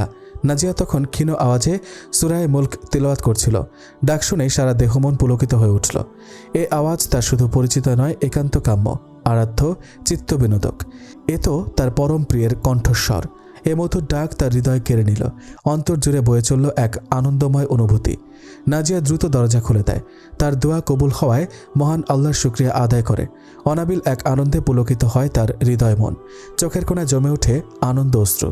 দরজা খোলার সাথে সাথে নাজিয়া আসসালামু আলাইকুম বলে স্বামীকে হাতে ধরে নিয়ে আসে। মাসুম ওয়ালাইকুম আসসালাম ওয়া রাহমাতুল্লাহ বলে ঘরে প্রবেশ করে চিত্রাবৃত্তের ন্যায় দাঁড়িয়ে থাকে। নিষ্পলক নয়নে তাকিয়ে থাকে নাজিয়ার ফুটফুটে কমনীয় মুখখানির দিকে। তার আলোকোজ্জ্বল চেহারা ও কাঁচা হলুদ বর্ণের গা থেকে চারিদিকে আলো বিচ্ছুরিত হচ্ছে যেন। উদ্ভিন্ন যৌবনা নাজিয়া। চাঁদের মতো মুখখানি লাইটের ক্ষীণ আলোতে সমুদ্ভাসিত হয়ে উঠছে। তার গোলাপি চেহারার রক্তিম গণ্ড বুঝি ফুলের পাপড়িকেও হার মানাবে। মাসুম অপলক নেত্রে তাকিয়ে আছে, দেখছে তাকে অন্তর ভরে। দীর্ঘ কাঁজলা আঁখিদ্বয় যেন বিজলি বিকিরণ করছিল। স্বামীকে এমন করে চেয়ে থাকতে দেখে নাজিয়া স্বর্গীয় হুরিদের মতো এক দিল খোলা হাসি হেসে বলে, প্রিয়তম, এমন করে কি দেখছেন? দেখছি তোমাকে, দেখছি সৌন্দর্যের রানীকে। আমি বুঝি খুব সুন্দর? তুমি শুধু সুন্দরী না, তোমার রূপ লাবণ্যে চাঁদেরও ঈর্ষার উদ্রেক হয়। তাই নাকি? অবশ্যই। আমাকে গভীরভাবে ভালোবাসেন বলেই আপনার চোখে আমি এত সুন্দর। তা তো বটেই, তবে তুমি আসলেই সুন্দর, এই কথা তুমি অস্বীকার করতে পারবে না। আমি সুন্দরী কিনা জানি না, তবে আপনার চোখে আমি সুন্দরী বলে বিবেচিত হতে পেরেছি, এটাই আমার জীবনের পরম পাওয়া। নাজিয়া, তুমি সুন্দরী হুরি, রূপরানী, লাবণ্যময়ী, কান্তিময়ী। ঠিক আছে, মানলাম। এবার বলুন আপনি কেমন আছেন? আসতে এত বিলম্ব হলো কেন? এতদিন কিভাবে কাটালেন? পথিমধ্যে কোনো অসুবিধা হয়নি তো? খোদার ফজলে ভালো আছি। তুমি কেমন আছো? আমিও ভালো আছি। তবে এই 10 থেকে 12 দিনে অনুভব হয়েছে স্বামী যার ঘরে নেই তার মতো দুঃখিনী বুঝি জগতে কেউ নেই। আমার অবস্থাও এর ব্যতিক্রম ছিল না। পাবনায় যাওয়ার পর থাকা খাওয়ায় কোনোই কষ্ট হচ্ছিল না। শরীর স্বাস্থ্যও ভালো ছিল। তবে শরীরের দিকটি ভালো থাকলেও মন কিন্তু আমার ভালো ছিল না। এর কারণ তোমার অনুপস্থিতি। তোমাকে কাছে না পাওয়ার এক অব্যক্ত বেদনা সর্বদাই আমাকে কুরে কুরে খাচ্ছিল। আমি যেখানে ছিলাম সেখানে কোনো ফোনের দোকান ছিল না। শহর ছিল প্রায় 8 থেকে 10 কিলোমিটার দূরে। তাই ইচ্ছা থাকা সত্ত্বেও চাহিদা অনুসারে ফোন করতে পারিনি। অবশেষে অস্থিরতার মাত্রা যখন সহ্যের সীমা ছাড়িয়ে গেল তখন অনেক কষ্ট করে শহরে গিয়ে তোমার নিকট ফোন করি। এতে মনটা অনেক পাতলা হয়। এর পরের দিন অন্য একজন লোকের মাধ্যমে কুরিয়ার সার্ভিসে পাঠানোর জন্য একটি চিঠি দিয়েছিলাম। সেই চিঠিখানা পেয়েছো কি? হ্যাঁ, পেয়েছি। কেমন লাগলো চিঠি পড়ে? অনুভূতিটুকু শোনাবে কি? অবশ্যই শোনাবো, তবে এর আগে আপনার আসতে বিলম্ব হওয়ার কারণটা শুনতে পারলে খুশি হব। ঠিক আছে, শোনো তাহলে, বলে মাসুম পথিমধ্যে ঘটে যাওয়া পুরো ঘটনা স্ত্রীর নিকট সবিস্তারে বর্ণনা করল। মাসুম যখন কথা বলছিল তখন স্ত্রী নাজিয়া নিজের হাতে স্বামীর পাঞ্জাবিখানা খুলে হ্যাঙ্গারে ঝুলিয়ে রাখে। এ সময় বিদ্যুৎ চলে গেলে সে হাত পাখা দিয়ে ধীরে ধীরে বাতাস করতে থাকে। মাসুমও এই সুযোগে অল্পক্ষণ পরে বিদ্যুৎ চলে আসে। মাসুম জিজ্ঞেস করে, নাজিয়া, এখনও ঘুমাওনি কেন? বারে, আপনি এতদিন পরে এত দূর থেকে এত কষ্ট করে আসছেন আর আমি কিনা ঘুমিয়ে ঘুমিয়ে ক্লান্ত হয়ে পড়ি? এভাবে রাত জাগলে তো স্বাস্থ্য নষ্ট হয়ে যাবে। হোক, তাতে আমার আপত্তি নেই। আপনার খেদমত করে, আপনার সেবা করে, এক কথায় আপনার জন্য স্বাস্থ্য কেন, জীবনও যদি চলে যায় তবুও আমি নিজেকে পরম সৌভাগ্যবতী মনে করব। যে স্ত্রী স্বামীর জন্য কষ্ট স্বীকার করে না, তার খেদমত ও সন্তুষ্টি অর্জনকে আপন জীবনের প্রধান কাজ মনে করে না। যে স্ত্রী শরীয়তসম্মত আদেশ নিষেধ মেনে চলে না, বরং উল্টো উঠতে বসতে স্বামীকে কষ্ট দেয়, আমি মনে করি এমন নারীর স্ত্রী নামের কলঙ্ক। বিশ্বাস করুন, আমি যেদিন এ সম্পর্কিত হাদিসগুলো কিতাবে পেয়েছিলাম সেদিন থেকে নিয়ত করেছিলাম আমি আমার স্বামীকে এত ভালোবাসবো, এত বেশি খেদমত করব, তার সন্তুষ্টি অর্জনের জন্য এত বেশি চেষ্টা চালাবো যার নজির বর্তমান পৃথিবীতে খুব কমই আছে। মাসুম নির্বাক, নিস্পন্দ, কোনো কথা সে বলতে পারে না। তার সমস্ত দেহমনে একটা শিহরণ নাড়া দিয়ে যায়। মাসুম সংযত রাখতে পারে না নিজেকে। গভীর আবেগে নাজিয়াকে বাহু বন্ধনে আবদ্ধ করে ওর মুখখানা তুলে ধরে নিজের মুখের কাছে। তারপর বলে, নাজিয়া, সত্যি তোমার অন্তরের অনুভূতি বরফের চেয়েও ঠান্ডা। গভীর তোমার প্রীতিবোধ। তোমার স্বচ্ছ হৃদয়ের কাছে আমি কৃতজ্ঞ। স্বামীর বলিষ্ঠ হাতের ছোঁয়ায় নাজিয়ার সমস্ত দেহটা যেন অবশ শিথিল হয়ে আসে। শিরায় শিরায় বয়ে যায় এক অপূর্ব আনন্দ দ্যুতি। ভাব বিহ্বল নাজিয়ার চোখ দুটি মুদে আসে আপনা আপনি। বলে, ওগো, বড় দুষ্ট তুমি। নাজিয়া তার স্বামীকে কখনোই তুমি বলে যেমন সম্বোধন করে না, তেমনি ঘরে আসার সাথে সাথে কিছুক্ষণ স্বামী স্ত্রী সুলভ আচরণ সেরে খানাপিনার কথা জিজ্ঞেস করতেও ভুলে যায় না। কিন্তু আজ বেশ কয়েকদিন পর স্বামীকে কাছে পেয়ে আনন্দের আতিশয্যের দরুন রুটিন মাফিক কর্মের অনেক কিছুই ওলটপালট হয়ে যায়। ভুলে যায় খানাপিনার কথা জিজ্ঞেস করতেও।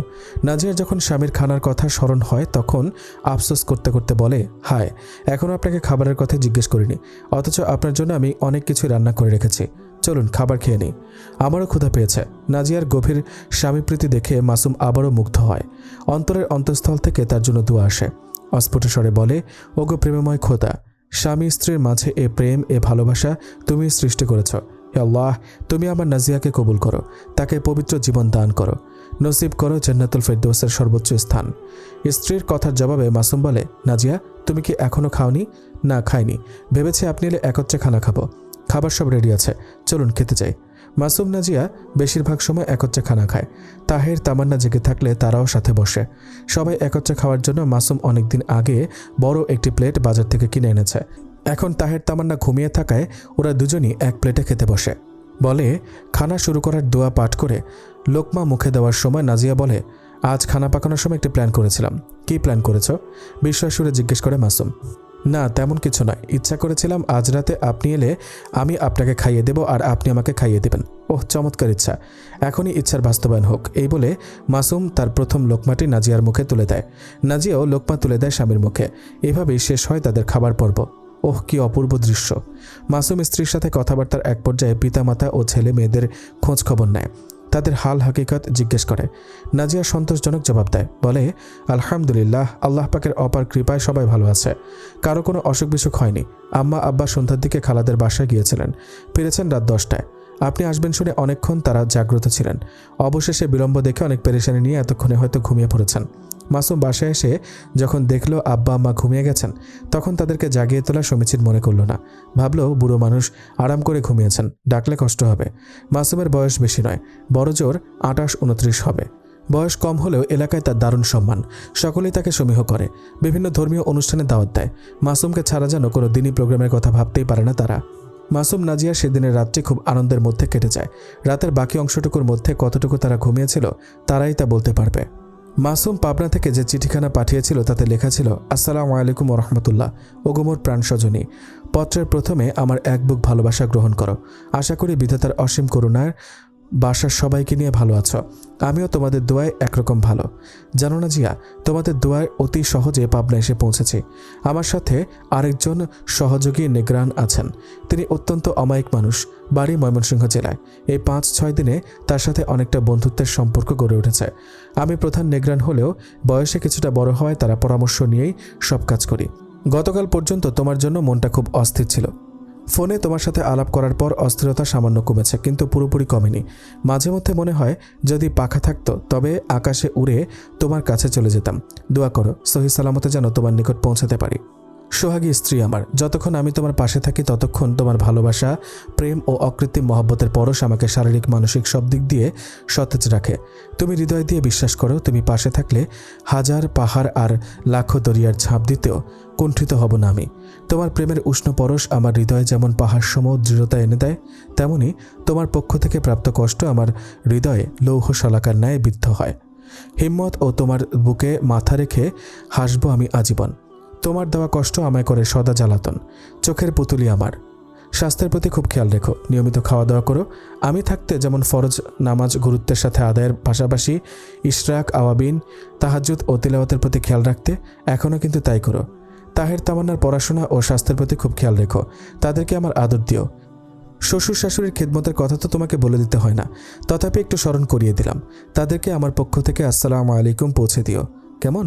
বাসায় আসার পর তোমার সাথে একটি গুরুত্বপূর্ণ পরামর্শ আছে, স্মরণ করে দিও।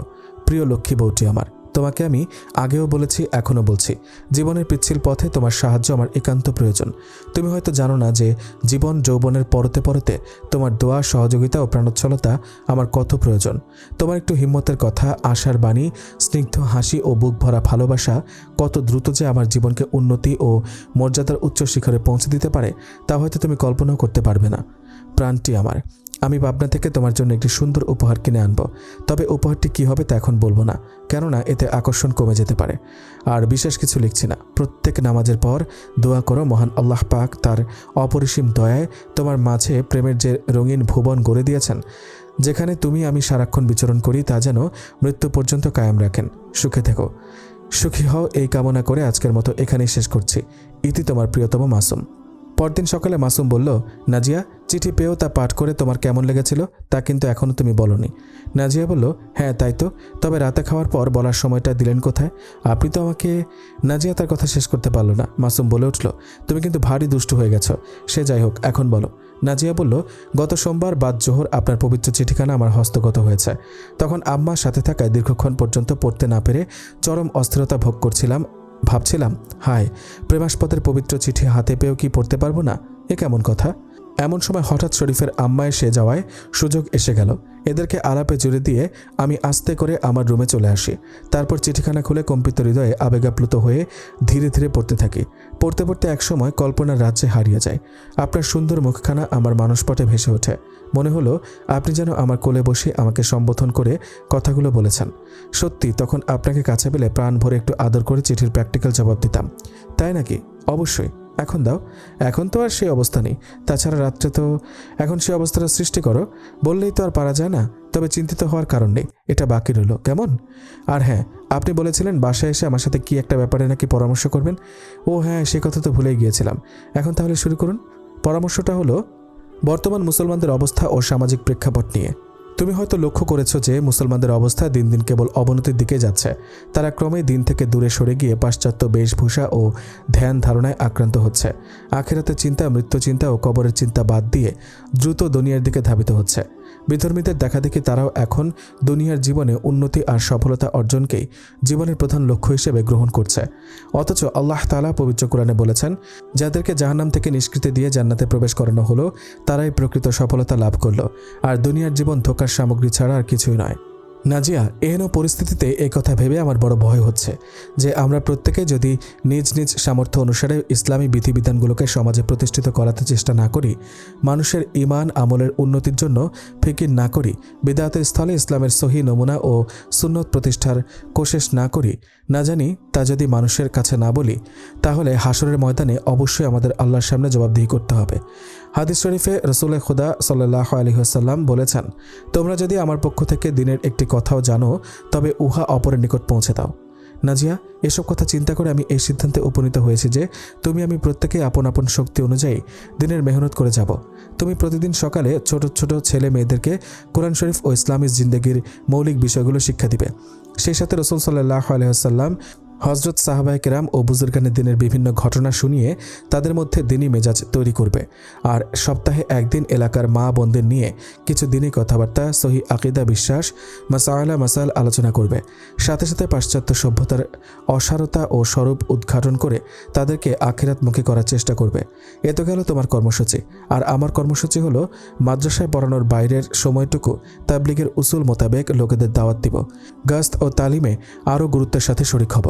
প্রতি বছর রমজানে চিল্লার জন্য বের হব। তাছাড়া কিছুদিন পর পর বড় ওলামায়ে কেরাম ও বুজুর্গানের দিনকে এনে ওয়াজ মাহফিলের আয়োজন করে জনগণকে, বিশেষ করে আধুনিক শিক্ষিত লোকগুলোর সামনে ইসলামী বিধিবিধান ও এর সৌন্দর্য তুলে ধরার চেষ্টা করব। নাজিয়া স্বামীর সিদ্ধান্তকে স্বাগত জানালো। সে অত্যন্ত খুশি হয়ে বলল, শুনেছি দিনী কাজে দেরি করতে নেই, তাই আসুন অল্প কয়েকদিনের মধ্যে আমরা আমাদের নিজ কর্মসূচি বাস্তবায়ন করতে শুরু করি। মাসুমদের এক প্রতিবেশী হাশেম খান বিরাট বড়লোক, কোটি কোটি টাকার মালিক। বিবাড়িয়া শহরে কয়েকটি ব্যবসা আছে। একসময় থানার দুর্দান্ত দাপটের দারোগা ছিলেন। কয়েক বছর আগে অবসর নিয়েছেন। তার 2 ছেলে 1 মেয়ে। ছেলেদের মধ্যে আরমানি বড়, 4 বছরের ছোট আকরাম। একবার সে এক ওয়াজ মাহফিলে ইলম শিক্ষার গুরুত্ব ও আলেমদের মর্যাদা সম্পর্কে বয়ান শুনে এসএসসি পাশ করে ঢাকা মিরপুরস্থ মাদ্রাসা দারুর রাশাদে ভর্তি হওয়ার দৃঢ় প্রতিজ্ঞা করেছিল। কিন্তু পিতার কারণে সে প্রতিজ্ঞা বাস্তবায়ন সম্ভব হয়নি। বোন নাজনীন সকলে ছোট। সে বিবাড়িয়া সরকারি কলেজের 2য় বর্ষের ছাত্রী। ওদের ফ্যামিলি খুব আলট্রা মডার্ন, শুধু নামে মুসলমান। ধর্মের আইন কানুন মেনে চলা তো দূরের কথা, ধর্ম কী জিনিস তাই তারা জানে না। রাতের সামান্য সময় ছাড়া বলতে গেলে সারাদিনই টেলিভিশন চালু থাকে। গান বাদ্য বাজনা তো আছেই। তারা পশ্চিমা সভ্যতার সংস্কৃতি খুব ভালোবাসে, পর্দাকে অবরোধ মনে করে। হাশেম খান মাদ্রাসা শিক্ষা 2 চোখে দেখতে পারেন না। ছোট ছেলে আকরাম যখন মাদ্রাসায় ভর্তি হওয়ার কথা বলেছিল, জবাবে তখন হাশেম খান বলেছিলেন, মাদ্রাসায় ভর্তি হয়ে ওই ফকিরি বিদ্যা পড়ে ভবিষ্যতে পেটে ভাত জুটবে না। সবসময় পরের দয়ার ওপর নির্ভর করে থাকতে হবে। ওসব খেয়াল ছেড়ে দাও। আর এখন তোমাকে নামাজ রোজাও করতে হবে না, ওইসব তো বুড়ো বয়সের ব্যাপার। এই কথা তিনি মাসুমের এক সহপাঠী নাইমুর রহমান আনসারিকেও বলেছিলেন। আরেকদিন তিনি কথা প্রসঙ্গে এক বন্ধুকে বলেছিলেন, ধর্ম মেনে চললে আর্থিক উন্নতি করা যায় না। জীবনে অর্থ সম্পদ ও বিত্ত বৈভবের মালিক হতে হলে, উন্নতির চরম শিখরে পৌঁছাতে হলে ধর্ম ও মৃত্যুকে ভুলে যেতে হবে। হাশেম খানের মেয়ে নাজনীন খুবই সুন্দরী, পড়াশোনায় খুব ভালো, ক্লাসের সেরা ছাত্রী। ফারহানা তার একমাত্র বান্ধবী। ফারহানার মামার বাসা থেকে নাজনীনদের বাসা খুব বেশি দূরে নয়। বাসা থেকে বেরিয়ে একটু হাঁটলেই নাজনীনদের বাসা। প্রতিদিন ফারহানা নাজনীনকে নিয়েই কলেজে আসা যাওয়া করে। ফারহানার জীবনে ঘটে যাওয়া দুর্ঘটনার প্রায় 1 মাস পর কলেজ খুলল। গতকাল ফারহানা তার এক ভাইয়ের সাথে মামার বাসায় চলে এসেছে। আগে সে বেশিরভাগ সময় একাই চলে আসতো, কিন্তু ওই রাতের ঘটনার পর তার ভেতরে ভয় ঢুকে গেছে। এখন সে একা একা কোথাও যেতে ভয় পায়। না জানি পাষণ্ডরা তাকে আবার আক্রমণ করে বসে। দীর্ঘদিন বন্ধ থাকার পর আজ কলেজের প্রথম দিন। ফারহানাদের ক্লাস 10টা থেকে শুরু হবে। নাজনীন কলেজে যাওয়ার প্রস্তুতি নিচ্ছে। ফারহানা সাধারণত 9:30টার দিকে নাজনীনদের বাসায় আসে, কিন্তু আজ প্রথম দিন হিসেবে 9টার দিকে চলে এসেছে। নাজনীন তার বান্ধবী ফারহানাকে ছাড়া সাধারণত কলেজে যায় না। আজ প্রথম দিন হিসেবে ফারহানা আসে কিনা এ নিয়ে চিন্তা করছিল সে, কিন্তু নির্ধারিত সময়ের আগেই ফারহানা এসে পড়ায় নাজনীন চিন্তামুক্ত হলো। বলল, কেমন আছিস ফারহানা? আমি তো তোর চিন্তায় মরিয়া হয়ে উঠেছিলাম, মরেই যাচ্ছিলাম। খুব ভালো নয়, তুই কেমন আছিস? আমি খুব ভালো আছি। তোর ভালো না থাকার কারণটা তাড়াতাড়ি বল। কোনো অসুখ বিসুখ হয়নি তো? অসুখ না হলেও অনেকটা অসুখের মতোই। সে আবার কেমন? মানে অসুখটা শরীরে নয়, মনে। তবে কি কোনো যুবকের প্রেমে মজেছিস? নাজনীন, তুই তো জানিস যে আমি এসব মোটেও পছন্দ করি না, তারপরে তুই এই কথাটা বলতে পারলি? ওমা, এইটুকু বলাতে আমার দোষ হয়ে গেল? তুই তো কথাটা আমার মুখে তুলে দিয়েছিস, মনে কষ্ট পেলে মাফ করে দিস। এখন বল ঘটনা কি? হ্যাঁ বলছি, তবে তার আগে একটা প্রশ্নের জবাব দে তো। কি প্রশ্ন? তুই কি মাসুম নামে কোনো ছেলেকে চিনিস? কেন, তার সাথে আবার কি হলো? সে যাই হোক, চিনিস কিনা বল। ভালো করে চিনি, তিনি তো আমাদের মহল্লারই লোক, হুজুর মানুষ। কোথায় যেন শিক্ষকতা করেন, কয়েক বছর আগে বিয়ে করেছেন, 2টি ছেলে মেয়ে আছে। বিয়ে করেছেন, ছেলে মেয়ে আছে? এসব তো তোকে আমি জিজ্ঞেস করিনি। না মানে, আবার যদি তার সাথে... এজন্যই আগে ভাগে কথাটা বলে দিলাম, তুই শুধু সব ব্যাপারেই খামখেয়ালি করিস। এই বদ অভ্যাস কবে যে তোর দূর হবে? এটা আমার বদ অভ্যাস হোক আর খামখেয়ালি হোক, এসব কথা কিন্তু না ভাই, তোর সাথে আমি কথায় পারবো না, সময় হয়ে গেছে, চল এবার রওনা দিই। কি ঘটনা শোনাবি না? মনটা কেন খারাপ? মাসুম ভাইয়ের সাথে কি হলো, এসব কিছুই বলবি না? এখন আর হচ্ছে না, আজ বিকেলে মামার বাসায় যাবি, সেখানেই সব বলবো। ঠিক আছে, তাই হবে। সেদিন বিকেলে নাজনীন ফারহানার মামার বাসায় গেল। বাসায় তখন ফারহানা ও তার মামানি ছাড়া আর কেউ ছিল না। নাজনীন পূর্বে আরও কয়েকবার এ বাসায় এসেছে, সে কারণে ফারহানার মামানি ভালো করেই নাজনীনকে চেনে। উপরন্তু ফারহানার বান্ধবী হওয়ায় তিনি তাকে অত্যন্ত আদর করেন। ফারহানার মামানির নাম আতিকা বেগম, তিনি একজন দিনদার মহিলা। বালেগা হওয়ার পর থেকে পর্দা করেন, ইসলামের বিধিবিধান মেনে চলেন, সুন্নত মোতাবেক জীবন পরিচালনা করেন। স্বামী আফজাল সাহেব কয়েকবার টিভি কেনার সিদ্ধান্ত নিয়েছেন, কিন্তু তিনি বিভিন্ন উপায়ে স্বামীকে বুঝিয়ে তা থেকে বিরত রেখেছেন। আতিকা বেগম ফারহানা ও নাজনীনদের মতো তরুণীদের নিয়ে খুব ভাবেন, কিভাবে তাদেরকে দিনের পথে ফিরিয়ে আনা যায় এ নিয়ে খুব ফিকির করেন। এসব মেয়েরা খোলামেলা চলাফেরা করলে সমাজের অবস্থা কী দাঁড়াবে, কত ভয়ঙ্কর পরিস্থিতির সৃষ্টি হবে, এ নিয়েও তিনি উদ্বেগ প্রকাশ করেন। স্বামীর সাথেও এ ব্যাপারে তিনি অনেক আলোচনা করেছেন, কিন্তু আফজাল সাহেব বরাবরই বলেছেন, আতিকা, এসব যুগের চাহিদা, এখন আর আগের দিন নেই। 1400 বছর আগের ইসলাম আর এখন চলে না। স্বামীর এসব কথায় আতিকা বেগম মনে কষ্ট মনে চেপে রাখতেন। দুই বান্ধবীর আলাপ আজ বেশ জমে উঠেছে। ফারহানা বলে, নাজনীন, আমার জীবনের কোনো কিছুই তোর অজানা নেই, যখন যা ঘটেছে সবই তোর কাছে বলি, কিন্তু একটি বিষয় কোনোদিন আমি তোর কাছে বলিনি। কিন্তু না, আজ না বলে পারছি না, আর এজন্যই তোকে এখানে এনেছি। বল বোন বল, আমার খুব শুনতে ইচ্ছে করছে। ফারহানা বলতে শুরু করলো, গত বছর গ্রীষ্মের ছুটিতে বাড়িতে যাই। 2 দিন পর আমার বড় ভাই কামালের সাথে ওর এক বন্ধু আমাদের বাড়িতে বেড়াতে আসে। ছেলেটির নাম কায়সার, শিক্ষিত ছেলে, MA পাস, এক বেসরকারি ফার্মে চাকরি করে, বলিষ্ঠ সুশ্রী পুরুষ। কিছু কিছু ছেলে এমন আছে যাদেরকে একবার দেখলে বারবার দেখতে ইচ্ছে করে, কায়সার ছিল তাদের দলে। ভাইয়ের বন্ধু হিসেবে আমি তার সাথে পরিচিত হই, কথাবার্তা বলি, উত্তম রূপে আদর আপ্যায়ন করি। সে আমাদের বাড়িতে 4 দিন ছিল। প্রথম দিনেই সে আমার সাথে ভাব জমিয়ে ফেলে। পরের 3 দিন যখনই ভাই কোথাও চলে যেত তখনই সে আমাকে কাছে ডাকত। আমি আনন্দ চিত্তেই তার কাছে যেতাম, পড়াশোনা সহ বিভিন্ন বিষয়ে আলাপ আলোচনা করতাম। এতে বাসার কেউই কিছু মনে করতো না। নাজনীন, কায়সার শিক্ষিত ছেলে হলেও তার মনটি ছিল যেমন কুৎসিত লালসাপূর্ণ, তেমনই সুচতুর ছিল সে। তার ভিতরে রূপটা কেউ সহজে ধরতে পারত না, যেমনটি আমি পারিনি বলেই আমার এত বড় সর্বনাশ হতে যাচ্ছিল। বিড়াল তপস্বীর মতো নিজেকে সাধু সাজিয়ে কার্যসিদ্ধির উপায় খুঁজত সে। এরপর থেকে কায়সার প্রায়ই আমাদের বাসায় আসতো, আমি বাড়িতে আছি কিনা ফোনে আগেই খবর নিত। এভাবে কয়েক মাস চলার পর এক পর্যায়ে একে অপরকে প্রচণ্ডভাবে ভালোবেসে ফেলি। এতটুকু বলার পর ফারহানার মুখ থেকে একটি দীর্ঘশ্বাস বের হয়ে আসে। তারপর আবার বলে, নাজনীন, হুজুরদের মুখে এবং বিভিন্ন ধর্মীয় বই পুস্তক পড়েছি, তরুণ তরুণীদের বিবাহপূর্ব প্রেম, ভালোবাসা, দেখা সাক্ষাৎ, আলাপ আলোচনা, মন দেওয়া নেওয়া, চিঠিপত্রের আদান প্রদান সবই হারাম এবং নাজায়েজ। এই সহজ সুন্দর কথাটি তখন বুঝে না আসলেও আজ আমার হাড়ে হাড়ে বুঝে আসছে। শুধু বুঝে আসেনি, পৃথিবীর সকল তরুণ তরুণী এবং যুবক যুবতীদেরকে লক্ষ্য করে চিৎকার করে বলতে ইচ্ছে করে, হে যৌবনের জোয়ারে ভাসমান তরুণ তরুণীরা, তোমরা ইসলামের শাশ্বত বিধান পর্দা রক্ষা করে চলো। বিবাহপূর্ব প্রেম ভালোবাসার কবর রচনা করে ইসলামী বিধি মোতাবেক জীবনযাপন করো। এতেই তোমাদের সম্মান, এতেই তোমাদের ইজ্জত, এতে রয়েছে তোমাদের নিরাপত্তার গ্যারান্টি। নাজনীন, আমি তোর কাছে আমাদের এ ভালোবাসা ও গোপন অভিসারের কথা বলতে গিয়েও বলিনি, তুই আবার কি নাকি মনে করবি, এজন্য বলা হয়নি। গত বন্ধের সময় আমি যখন বাড়িতে যাই তখনই আমার জীবনে ঘটে যায় আরেকটি মর্মান্তিক দুর্ঘটনা। কিন্তু আল্লাহর অসীম রহমত যে মাসুম ভাইয়ের ওসিলায় আমি সেদিন চূড়ান্ত সর্বনাশ থেকে বেঁচে যাই। এজন্যই বুঝি মাসুম ভাইয়ের খোঁজ খবর নিচ্ছিস? কথার মাঝখান দিয়ে নাজনীন বলে ওঠে, হ্যাঁ তাই, আগামীকালই আমি মামনি সহ তোকে নিয়ে মাসুম ভাইদের বাসায় যাব, তার স্ত্রীর সাথে পরিচিত হব, সেখানে পরামর্শ করে সিদ্ধান্ত নিব আমাদের সামনে করণীয় কি। ঠিক আছে, যাব তোদের সাথে। এখন বাকি ঘটনা বল। ফারহানা বলে, কায়সারের সাথে ঘনিষ্ঠতা বৃদ্ধি পাওয়ার পর একদিন দুপুর 12টার দিকে সে আমাদের বাসায় আসে। বাসায় সেদিন কাজের ছেলেটি ছাড়া আর কেউ ছিল না। আব্বা, আম্মা ও ছোট ভাই হাবিব আমার খালার বাসায় বেড়াতে গেছেন, 2-3 দিন থাকবেন। কায়সার এই খবর কিভাবে যেন পেয়ে যায়। আমাদের দেখাশোনার জন্য বড় ভাই তখন বাড়িতে ছিলেন, কিন্তু সুচতুর কায়সার মিথ্যা কথা বলে চাকরির ভুয়া খবর দিয়ে ভাইকে আজ সকালে ঢাকা যেতে বলে। বড় ভাই খবর পেয়ে আমাকে ডেকে বললেন, ফারহানা, চাকরির ব্যাপারে কায়সার ফোন করেছে, আমাকে আজ সকাল 10টায় ঢাকা যেতে বলেছে, আমি যাচ্ছি, সন্ধ্যা নাগাদ ফিরব, এ বলে তিনি চলে গেলেন। কায়সার আমাকে বাসার একটি নির্জন কক্ষে ডাকে। কাজের ছেলেটিকে দূরে সরানোর জন্য মিষ্টি আনার বাহানা দিয়ে তাকে বাজারে পাঠিয়ে দেয়। তখন আমার মনে ভয় ঢুকলেও সৌজন্যতার খাতিরে যাই। প্রথমে সে আমার সাথে অন্যান্য দিনের মতোই ভালো ব্যবহার করে, পড়াশোনার খোঁজ খবর নেয়, কুশলাদি জিজ্ঞেস করে, তারপর এক পর্যায়ে নাপাক প্রস্তাব পেশ করে। এতক্ষণে আমার হুঁশ ফিরে আসে। আমি বুঝতে পারি অসময়ে তার আগমনের কারণ।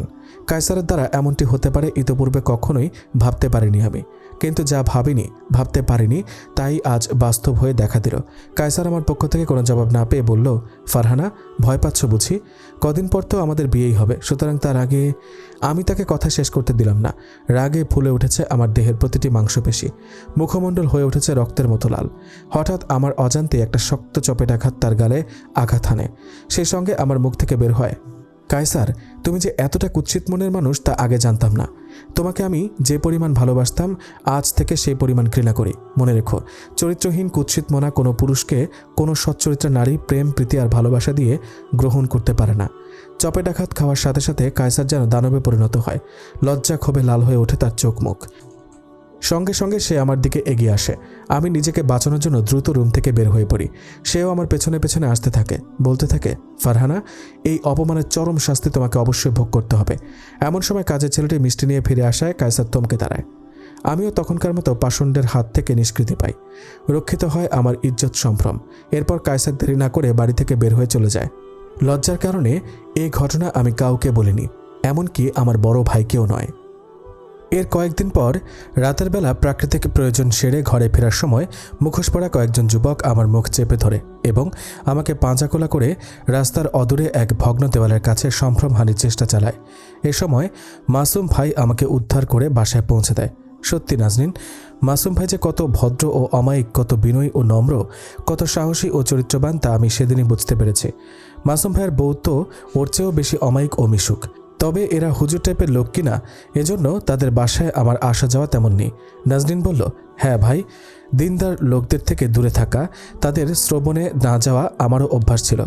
সেজন্য আতিকা মামানিকেও আমি পছন্দ করতাম না, কেননা তার কাছে গেলে পর্দার কথা, নামাজের কথা ইত্যাদি বলতো। কিন্তু আজ আমার ভুল ভেঙেছে। নিয়ত করেছি বাকি জীবন এসব নেক লোকদের কাছে ভিড়ে থাকব, কেননা মূলত তারাই আমাদেরকে কল্যাণের পথ দেখান। সেদিন কথাবার্তার শেষ পর্যায়ে আতিকা বেগমও শরিক হয়েছিলেন। ফারহানার মনোভাব পরিবর্তন হতে দেখে তিনি দারুণ খুশি হলেন। সেই সাথে মাসুমের স্ত্রী নাজিয়ার সাথেও পরিচিত হওয়ার আগ্রহ পেশ করলেন।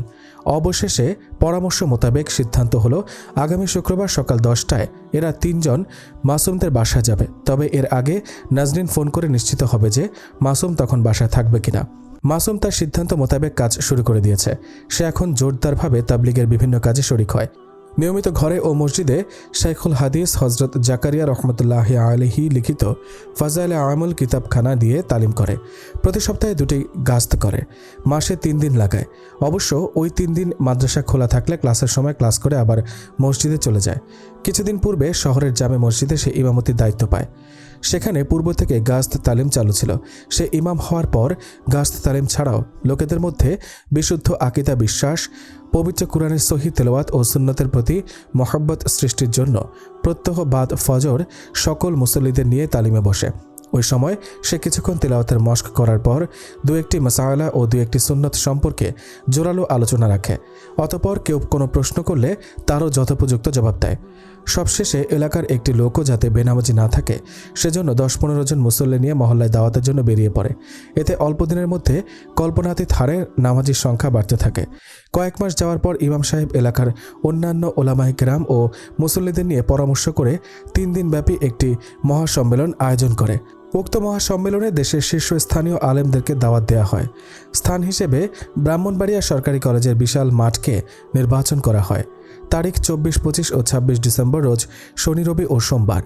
এরপর সম্মেলনের বিভিন্ন দায়িত্ব উপস্থিত ওলামায়ে কেরাম ও এলাকার কর্মঠ যুবকদের মাঝে বন্টন করে দেওয়া হয়। এদিকে নাজিয়াও বাসায় একটি প্রশস্ত রুমে সকালবেলা মক্তব এবং বিকালবেলা মেয়েদেরকে কোরআন শরীফ ও জরুরি মাসাইল শিক্ষা দিতে লাগলো। তাছাড়া প্রতি শুক্রবার বিকাল 3টা থেকে 5টার মধ্যে ধর্মীয় বিভিন্ন বিষয়ের ওপর গুরুত্বপূর্ণ আলোচনা শুরু করলো। মোট কথা, স্বামী স্ত্রী উভয়ে ঘরের বাইরে সর্বত্র ইসলাম প্রচার প্রসারের কাজ জোরালোভাবে চালু করল। নাদিরা হাশেম খানের একমাত্র পুত্রবধূ, নাজনীনের ভাবি। নাজনীনের আম্মা মারা যাওয়ার পর হাশেম খান বড় ছেলে আরমানকে দিয়ে বড় আশা করে পুত্রবধূকে ঘরে তোলেন। ভেবেছিলেন ছেলের বউ সেবা যত্ন করবে, কিন্তু তার সে আশা পূরণ হয়নি। যতটুকু করে তার চেয়ে খ্যাচম্যাচ করে বেশি। পান থেকে চুন খসতেই রেগে আগুন হয়ে যায়। হাশেম খান এখন বৃদ্ধ, বয়স 70-এর কাছাকাছি। এই বৃদ্ধ বয়সে অসুস্থ শরীর নিয়ে বড় লোকের শিক্ষিত মেয়ে নাদিরাকে তেমন কি আর বলবেন। সুতরাং সবকিছু নীরবে সহ্য করা ছাড়া কোনো উপায় ছিল না তার। একদিন রাতের বেলা হাশেম খান ঔষধ খাবেন, 1 গ্লাস পানির প্রয়োজন, উঠে আনার মতো শক্তি নেই। তাই নাদিরাকে ডেকে 1 গ্লাস পানি চাইলেন। নাদিরা শিক্ষিতা সুন্দরী মেয়ে। গত বছর ইংলিশে অনার্স করার পর 2 মাস পর আরমানের সাথে তার বিয়ে হয়। বিয়ের পর স্বামী ও শ্বশুর শাশুড়ির খেদমত করতে হয়, তাদের মন খুশি রাখার আপ্রাণ চেষ্টা চালাতে হয়, তাদেরকে শ্রদ্ধা করতে হয়। এই শিক্ষা নাদিরা কোথাও পায়নি, বরং সে পেয়েছে আধুনিকতার শিক্ষা, পর্দাহীনতার শিক্ষা, পেয়েছে সম অধিকার ও স্বামীকে কেবল বন্ধু ভাবার শিক্ষা।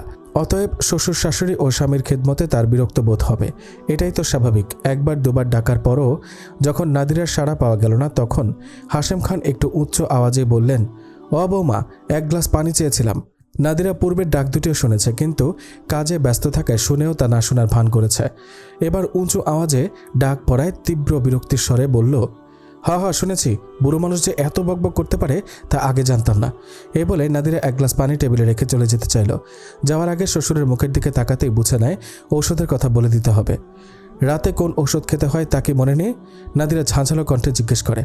না মা, ভুলে গেছি, বললেন হাশেম খান। আর কতবার বুঝিয়ে দেব, এবারই শেষ, ভালো করে বুঝে রাখুন। এ ক্যাপসুল 2টো, এই ট্যাবলেটটা 1টা, আর এই সিরাপ 2 চামচ। এক নিঃশ্বাসে ঔষধ খাওয়ার নিয়ম বলে দিল নাদিরা। ঠিক আছে মা, ঠিক আছে, আর বুঝিয়ে দিতে হবে না, তুমি যাও, আমি খেয়ে নিচ্ছি। এ বলে হাশেম খান ঔষধগুলো কাছে টেনে নিলেন। নাদিরা চলে গেল। ঔষধ খেয়ে হাশেম খান শুয়ে পড়েন। ঘুম অনেক কমে গেছে। শুয়ে শুয়ে জ্যোৎস্না ভরা আকাশের দিকে তাকান। এ সময় মনে পড়ে অতীতে বিলীন হয়ে যাওয়া কত স্মৃতি। আহা, কি দাপটে অতিবাহিত হয়ে গেছে হাশেম সাহেবের জীবন। একসময় থানার দুর্দান্ত দাপটের দারোগা ছিলেন। থানা ও থানার আশেপাশের সকলেই জানত হাশেম দারোগা কত দুঃসাহসী, কত ভয়ঙ্কর। রাস্তা দিয়ে যখন হাঁটতেন, অধীনস্থ লোকেরা লম্বা স্যালুট দিয়ে ভীত সন্ত্রস্ত হয়ে এক পাশে দাঁড়িয়ে যেত। এলাকার লোকজন লম্বা সালাম হাঁকত, অপরাধীরা চলে যেত অন্য রাস্তায়। কিন্তু আজ যেন তার সব হারিয়ে গেছে।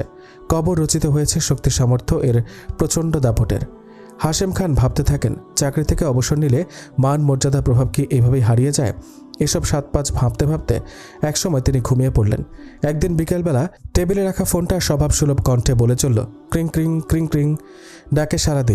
ডাকে সারাদিন নাজিয়া মুফতি মোহাম্মদ শফি রহমতুল্লাহ আলিহি কর্তৃক সংকলিত মাজালিশে হাকিমুল উম্মাত নামক কিতাবখানা পড়ছিল। এমন সময় ফোন আসে, সে রিসিভার উঠায়। বাসায় তখন মাসুম ছিল না। নাজিয়া রিসিভার উঠাতেই অপর প্রান্ত থেকে ভেসে এলো, হ্যালো, আপনি কে বলছেন? আমি তাহেরের আম্মা। দয়া করে আপনার পরিচয়টা বলবেন কি? আমাকে চিনতে পারেননি? দেখুন না চেষ্টা করে চেনা যায় কিনা। না, নাজিয়া নাজরিনের কণ্ঠ চিনতে না পেরে কিছুটা বিব্রত বোধ করলো। আর চিনবে বা কেমন করে? এই দীর্ঘ 4-5 বছরের মধ্যে নাজরিন তো নাজিয়াদের বাসায় 2-3 বারের বেশি যায়নি। আর না যাওয়ার মূল কারণ হলো মাসুম নাজিয়ারা হুজুর, সেকেলে মানুষ, সেখানে গেলেই ধর্মের কথা শুনতে হবে। নাজিয়া নাজরিনকে চিনতে না পেরে বলল, না, আপনাকে চিনতে পারছি না, মেহেরবানি করে নামটা বললে হয়তো চিনতে পারতাম। আমি নাজরিন, হাশেম খানের মেয়ে। এবার চিনলেন তো? হ্যাঁ চিনেছি। তা বোন কেমন আছেন? হঠাৎ কি মনে করে ফোন করলেন? ভালো আছি। মাসুম ভাই আগামীকাল 10টায় বাসায় থাকবেন কি না? তিনি শুক্রবার প্রায় সারাদিন বাসায় থাকেন, বাসার বিভিন্ন কাজ সমাধা করেন। সপ্তাহের মাঝখানে তো খুব একটা সময় পান না, তাই। ঠিক আছে, আগামীকাল 10টায় আমি আমার বান্ধবী ফারহানা ও তার মামানিকে নিয়ে আপনাদের বাসায় আসছি। কেন আসছি তা তখনই জানতে পারবেন। ঠিক আছে, আসুন, আসলে অত্যন্ত খুশি হব। ধন্যবাদ বলে নাজরিন রিসিভার রেখে দিল। পরদিন ঠিক 10টায় ফারহানা, নাজরিন ও আতিকা বেগম নাজিয়াদের বাসায় পৌঁছালো। নাজিয়া রাতে এই সংবাদ স্বামীকে জানিয়ে দিয়েছিল। ফারহানার নাম শুনে ওই রাতের ঘটনার কথা মাসুমের মনে পড়ল। সে সকালে বাজারে গিয়ে নাস্তা ও দুপুরের খাবারের জন্য যাবতীয় সওদা কিনে আনলো। মেহমানরা বাসায় পৌঁছলে নাজিয়া সুন্নত পালনের নিয়তে অত্যন্ত সম্মান ও সন্তুষ্টির সাথে তাদেরকে গ্রহণ করল। নাজনীন বান্ধবী ফারহানা ও মামানি আতিকা বেগমকে নাজিয়ার সাথে পরিচয় করিয়ে দিল। তারপর এখানে আসার উদ্দেশ্য সংক্ষেপে বর্ণনা করল। নাজিয়া বলল, ফারহানার ঘটনা আমি হুজুরের মুখে শুনেছি, কিন্তু ঘটনার মূল কারণ হুজুরের জানা না থাকায় তা তিনি বলতে পারেননি। হুজুর বলেছেন ফারহানা নিজেই নাকি আমাদের বাসায় এসে এ সম্পর্কে বিস্তারিত আলাপ করবে। ফারহানা বলল, ভাবি, মাসুম ভাই কি বাসায় নেই? হ্যাঁ আছেন, তিনি একটি বিশেষ প্রয়োজনে পাশের বাসায় গেছেন, এক্ষুনি এসে পড়বেন। এবার আপনি বলুন কেন, কি জন্য আপনার এই সর্বনাশ হতে যাচ্ছিল? প্রাথমিকভাবে আপ্যায়নের জন্য নাজিয়া আগেই সবকিছু প্রস্তুত করে রেখেছিল। এখন কাজের ছেলে সোহাইল এসব নিয়ে হাজির হলে নাজিয়া নিজ হাতে পরিবেশন করে সবাইকে খাওয়ালো। নাস্তা পর্ব শেষ হওয়ার পর নাজনীন ফারহানার মুখ থেকে যা কিছু শুনেছিল সব বিস্তারিত বর্ণনা করল। এ ব্যাপারে তাকে আতিকা বেগম সাহায্য করল। সব শুনে নাজিয়া বলল, ইসলাম একটি সুন্দর ও শাশ্বত ধর্ম। এর প্রতিটি বিধানই মানুষের জন্য কল্যাণকর। এই কল্যাণ শুধু আখিরাতেই নয়, দুনিয়াতেও। যারা ইসলামের নীতি নিয়ম অনুসারে জীবনযাপন করবে, ইহকাল ও পরকাল উভয় ক্ষেত্রেই তাদের সফলতা সুনিশ্চিত। আর যারা ইসলাম মানবে না, প্রিয় নবী সাল্লাল্লাহু আলাইহি ওয়াসাল্লামের তরিকা অনুযায়ী জীবনযাপন করবে না, তারা দুনিয়াতে যেমন বিভিন্ন বিপদ আপদ ও পেরেশানির সম্মুখীন হবে, তেমনি আখিরাতেও তাদের জন্য রয়েছে মর্মন্তদ শাস্তি। এই ধরুন পর্দার কথাই বলি, মেয়েরা যদি ইসলামী শরীয়তের নির্দেশ মোতাবেক পর্দা করে চলাফেরা করত, তবে কি এত সব দুর্ঘটনা ঘটত? তারা কি পথে ঘাটে এমনিভাবে লাঞ্ছিত অপমানিত হতো? জবাবে ফারহানা ও নাজনীন নিশ্চুপ থাকলেও আতিকা বেগম বলে উঠলেন, নিশ্চয় না। এর শত শত উদাহরণ আজ আমাদের চোখের সামনে। বেশি দূরে যাওয়ার প্রয়োজন কি? ফারহানা যদি পর্দা করত, তাহলে নিশ্চয়ই সে ভাইয়ের বন্ধু কায়সারের সামনে যেত না। আর বন্ধু যদি তাকে নাই দেখত, তবে ফারহানাকেও এত বড় বিপদের সম্মুখীন হতে হতো না। আতিকা বেগম কথা শেষ করলে ফারহানা বলল, মামানি, আমার মনে হয় ইসলাম সম্পর্কে পরিপূর্ণ জ্ঞানের অভাব ও পাশ্চাত্য সংস্কৃতির প্রভাবেই আজকালকার তরুণ তরুণীরা বিপদগামী হচ্ছে। তাই নাজিয়া ভাবির নিকট আমাদের একান্ত অনুরোধ, তিনি যেন সপ্তাহে কমপক্ষে একটি দিন আমাদের জন্য বরাদ্দ করেন এবং ওই দিনের একটি নির্দিষ্ট সময়ে ইসলামের বিভিন্ন দিক নিয়ে আলোচনা করেন। নাজিয়ার সুন্দর ভদ্র ও মার্জিত ব্যবহারে শুধু ফারহানা আর আতিকা বেগমই নয়, নাজনীনও দুর্বল হয়ে পড়েছে তার প্রতি। তার জ্ঞান গর্ভ কথায় সবাই মুগ্ধ হয়েছে। তাই ফারহানা থামতে নাজনীন ও আতিকা বেগম একত্রে বলে উঠল, হ্যাঁ, আমরাও ফারহানার সাথে একমত। নাজিয়া ভাবির কাছে এটা আমাদের প্রাণের দাবি। এ সময় মাসুম বাসায় এলে পর্দার আড়াল থেকে মেহমানদের সাথে তার কুশল বিনিময় হয়। এক পর্যায়ে সে তাদেরকে কিছু জরুরি কথা বলে এবং সবশেষে দুপুরে খানা খেয়ে যাওয়ার জন্য রাজি করায়। ফারহানাদের অনুরোধের প্রেক্ষিতে নাজিয়া মাসুমের সাথে এ ব্যাপারে পরামর্শ করে। অতঃপর তাদেরকে ফিরে এসে বলে, আপনারা যা চাচ্ছেন এ ধরনের ব্যবস্থা আজ কয়েক সপ্তাহ যাবৎ আমাদের বাসায় চালু হয়েছে। আমাদের ড্রয়িং রুম সহ বাইরের এ খালি অংশটুকু এ কাজের জন্যই আমরা নির্ধারণ করেছি। এলাকার বেশ কিছু মহিলা প্রতি শুক্রবার বিকাল 3টায় চলে আসেন এবং 5টায় আসরের নামাজ পড়ে বিদায় নেন। যদি আশপাশের অন্যান্য মহিলা সহ আপনারাও নিয়মিত এই প্রোগ্রামে শরিক হন, আশা করি আমাদের সকলেরই অনেক ফায়দা হবে। ফারহানার যা চাচ্ছিল তা আগে থেকে চালু থাকায় তারা যার পর নাই খুশি হলো। বলল, শুধু অংশগ্রহণই নয়, আল্লাহ চাহে তো আমরা এই দিনই ইজতেমায়ের কামিয়াবির জন্য সব ধরনের সহযোগিতাও প্রদান করব। এ সময় মাসুমের গোসলের সময় হয়ে গেলে নাজিয়া বলল, আপনারা গল্প করুন, আমি একটু আসছি। এই বলে সে চলে গেল এবং অতি অল্প সময়ের মধ্যে স্বামীর জন্য গোসলের যাবতীয় ইন্তজাম করে ফিরে এলো। নাজিয়া যেহেতু ইসলামের নির্দেশ অনুযায়ী স্বামীর সন্তুষ্টি অর্জনকে জীবনের অন্যতম লক্ষ্য বানিয়ে নিয়েছে, তাই স্বামীর যে কোনো খেদমতের ব্যাপারে কখনোই সে পিছিয়ে থাকে না।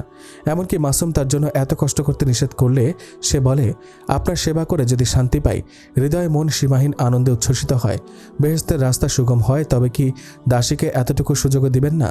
নাজিয়া গোসলের সময় হওয়ার আগেই লুঙ্গি, গামছা, মেসওয়াক ইত্যাদি বাথরুমে রেখে দেয়। সপ্তাহে কমপক্ষে 2 দিন স্বামীর সমস্ত শরীর সাবান দিয়ে ডলে দেয়। গোসল শেষ হলে নিজের হাতে গামছা দিয়ে শরীরটা মুছে দেয়। তারপর ভিজা লুঙ্গি ও গামছা ধুয়ে রৌদ্রে নেড়ে দেয়। অবশ্য এসব কাজে মাসুমও পিছিয়ে নেই। সেও গোসল সহ পারিবারিক বিভিন্ন কাজে নাজিয়াকে যথেষ্ট সহযোগিতা করে। আতিকা বেগম অত্যন্ত হুঁশিয়ার মহিলা। তিনি ফারহানাদের সাথে গল্প করলেও জানালার ফাঁক দিয়ে নাজিয়ার গতিবিধি লক্ষ্য করেছেন। তিনি যখন দেখলেন নাজিয়া এতটাই গতিপরায়ণা, তখন তার প্রতি তার মহব্বত আরও বেড়ে গেল। মনে মনে বললেন, স্ত্রী হলে এমনই হওয়া চাই। এই ধরনের মেয়েদের দ্বারাই সমাজের আমূল পরিবর্তন হওয়া সম্ভব। নাজিয়া ফিরে এলে আবার আলোচনা শুরু হলো। আতিকা বেগম বললেন, আমাদের পক্ষে আজকের প্রোগ্রামে বোধহয় শরিক হওয়া সম্ভব হবে না। খাওয়া দাওয়া শেষে বাসায় যেতে যেতে 2টা 2:30 বেজে যাবে। সুতরাং আপনার সময় থাকলে এখনই আরও 2-4টি কথা শুনিয়ে দিন।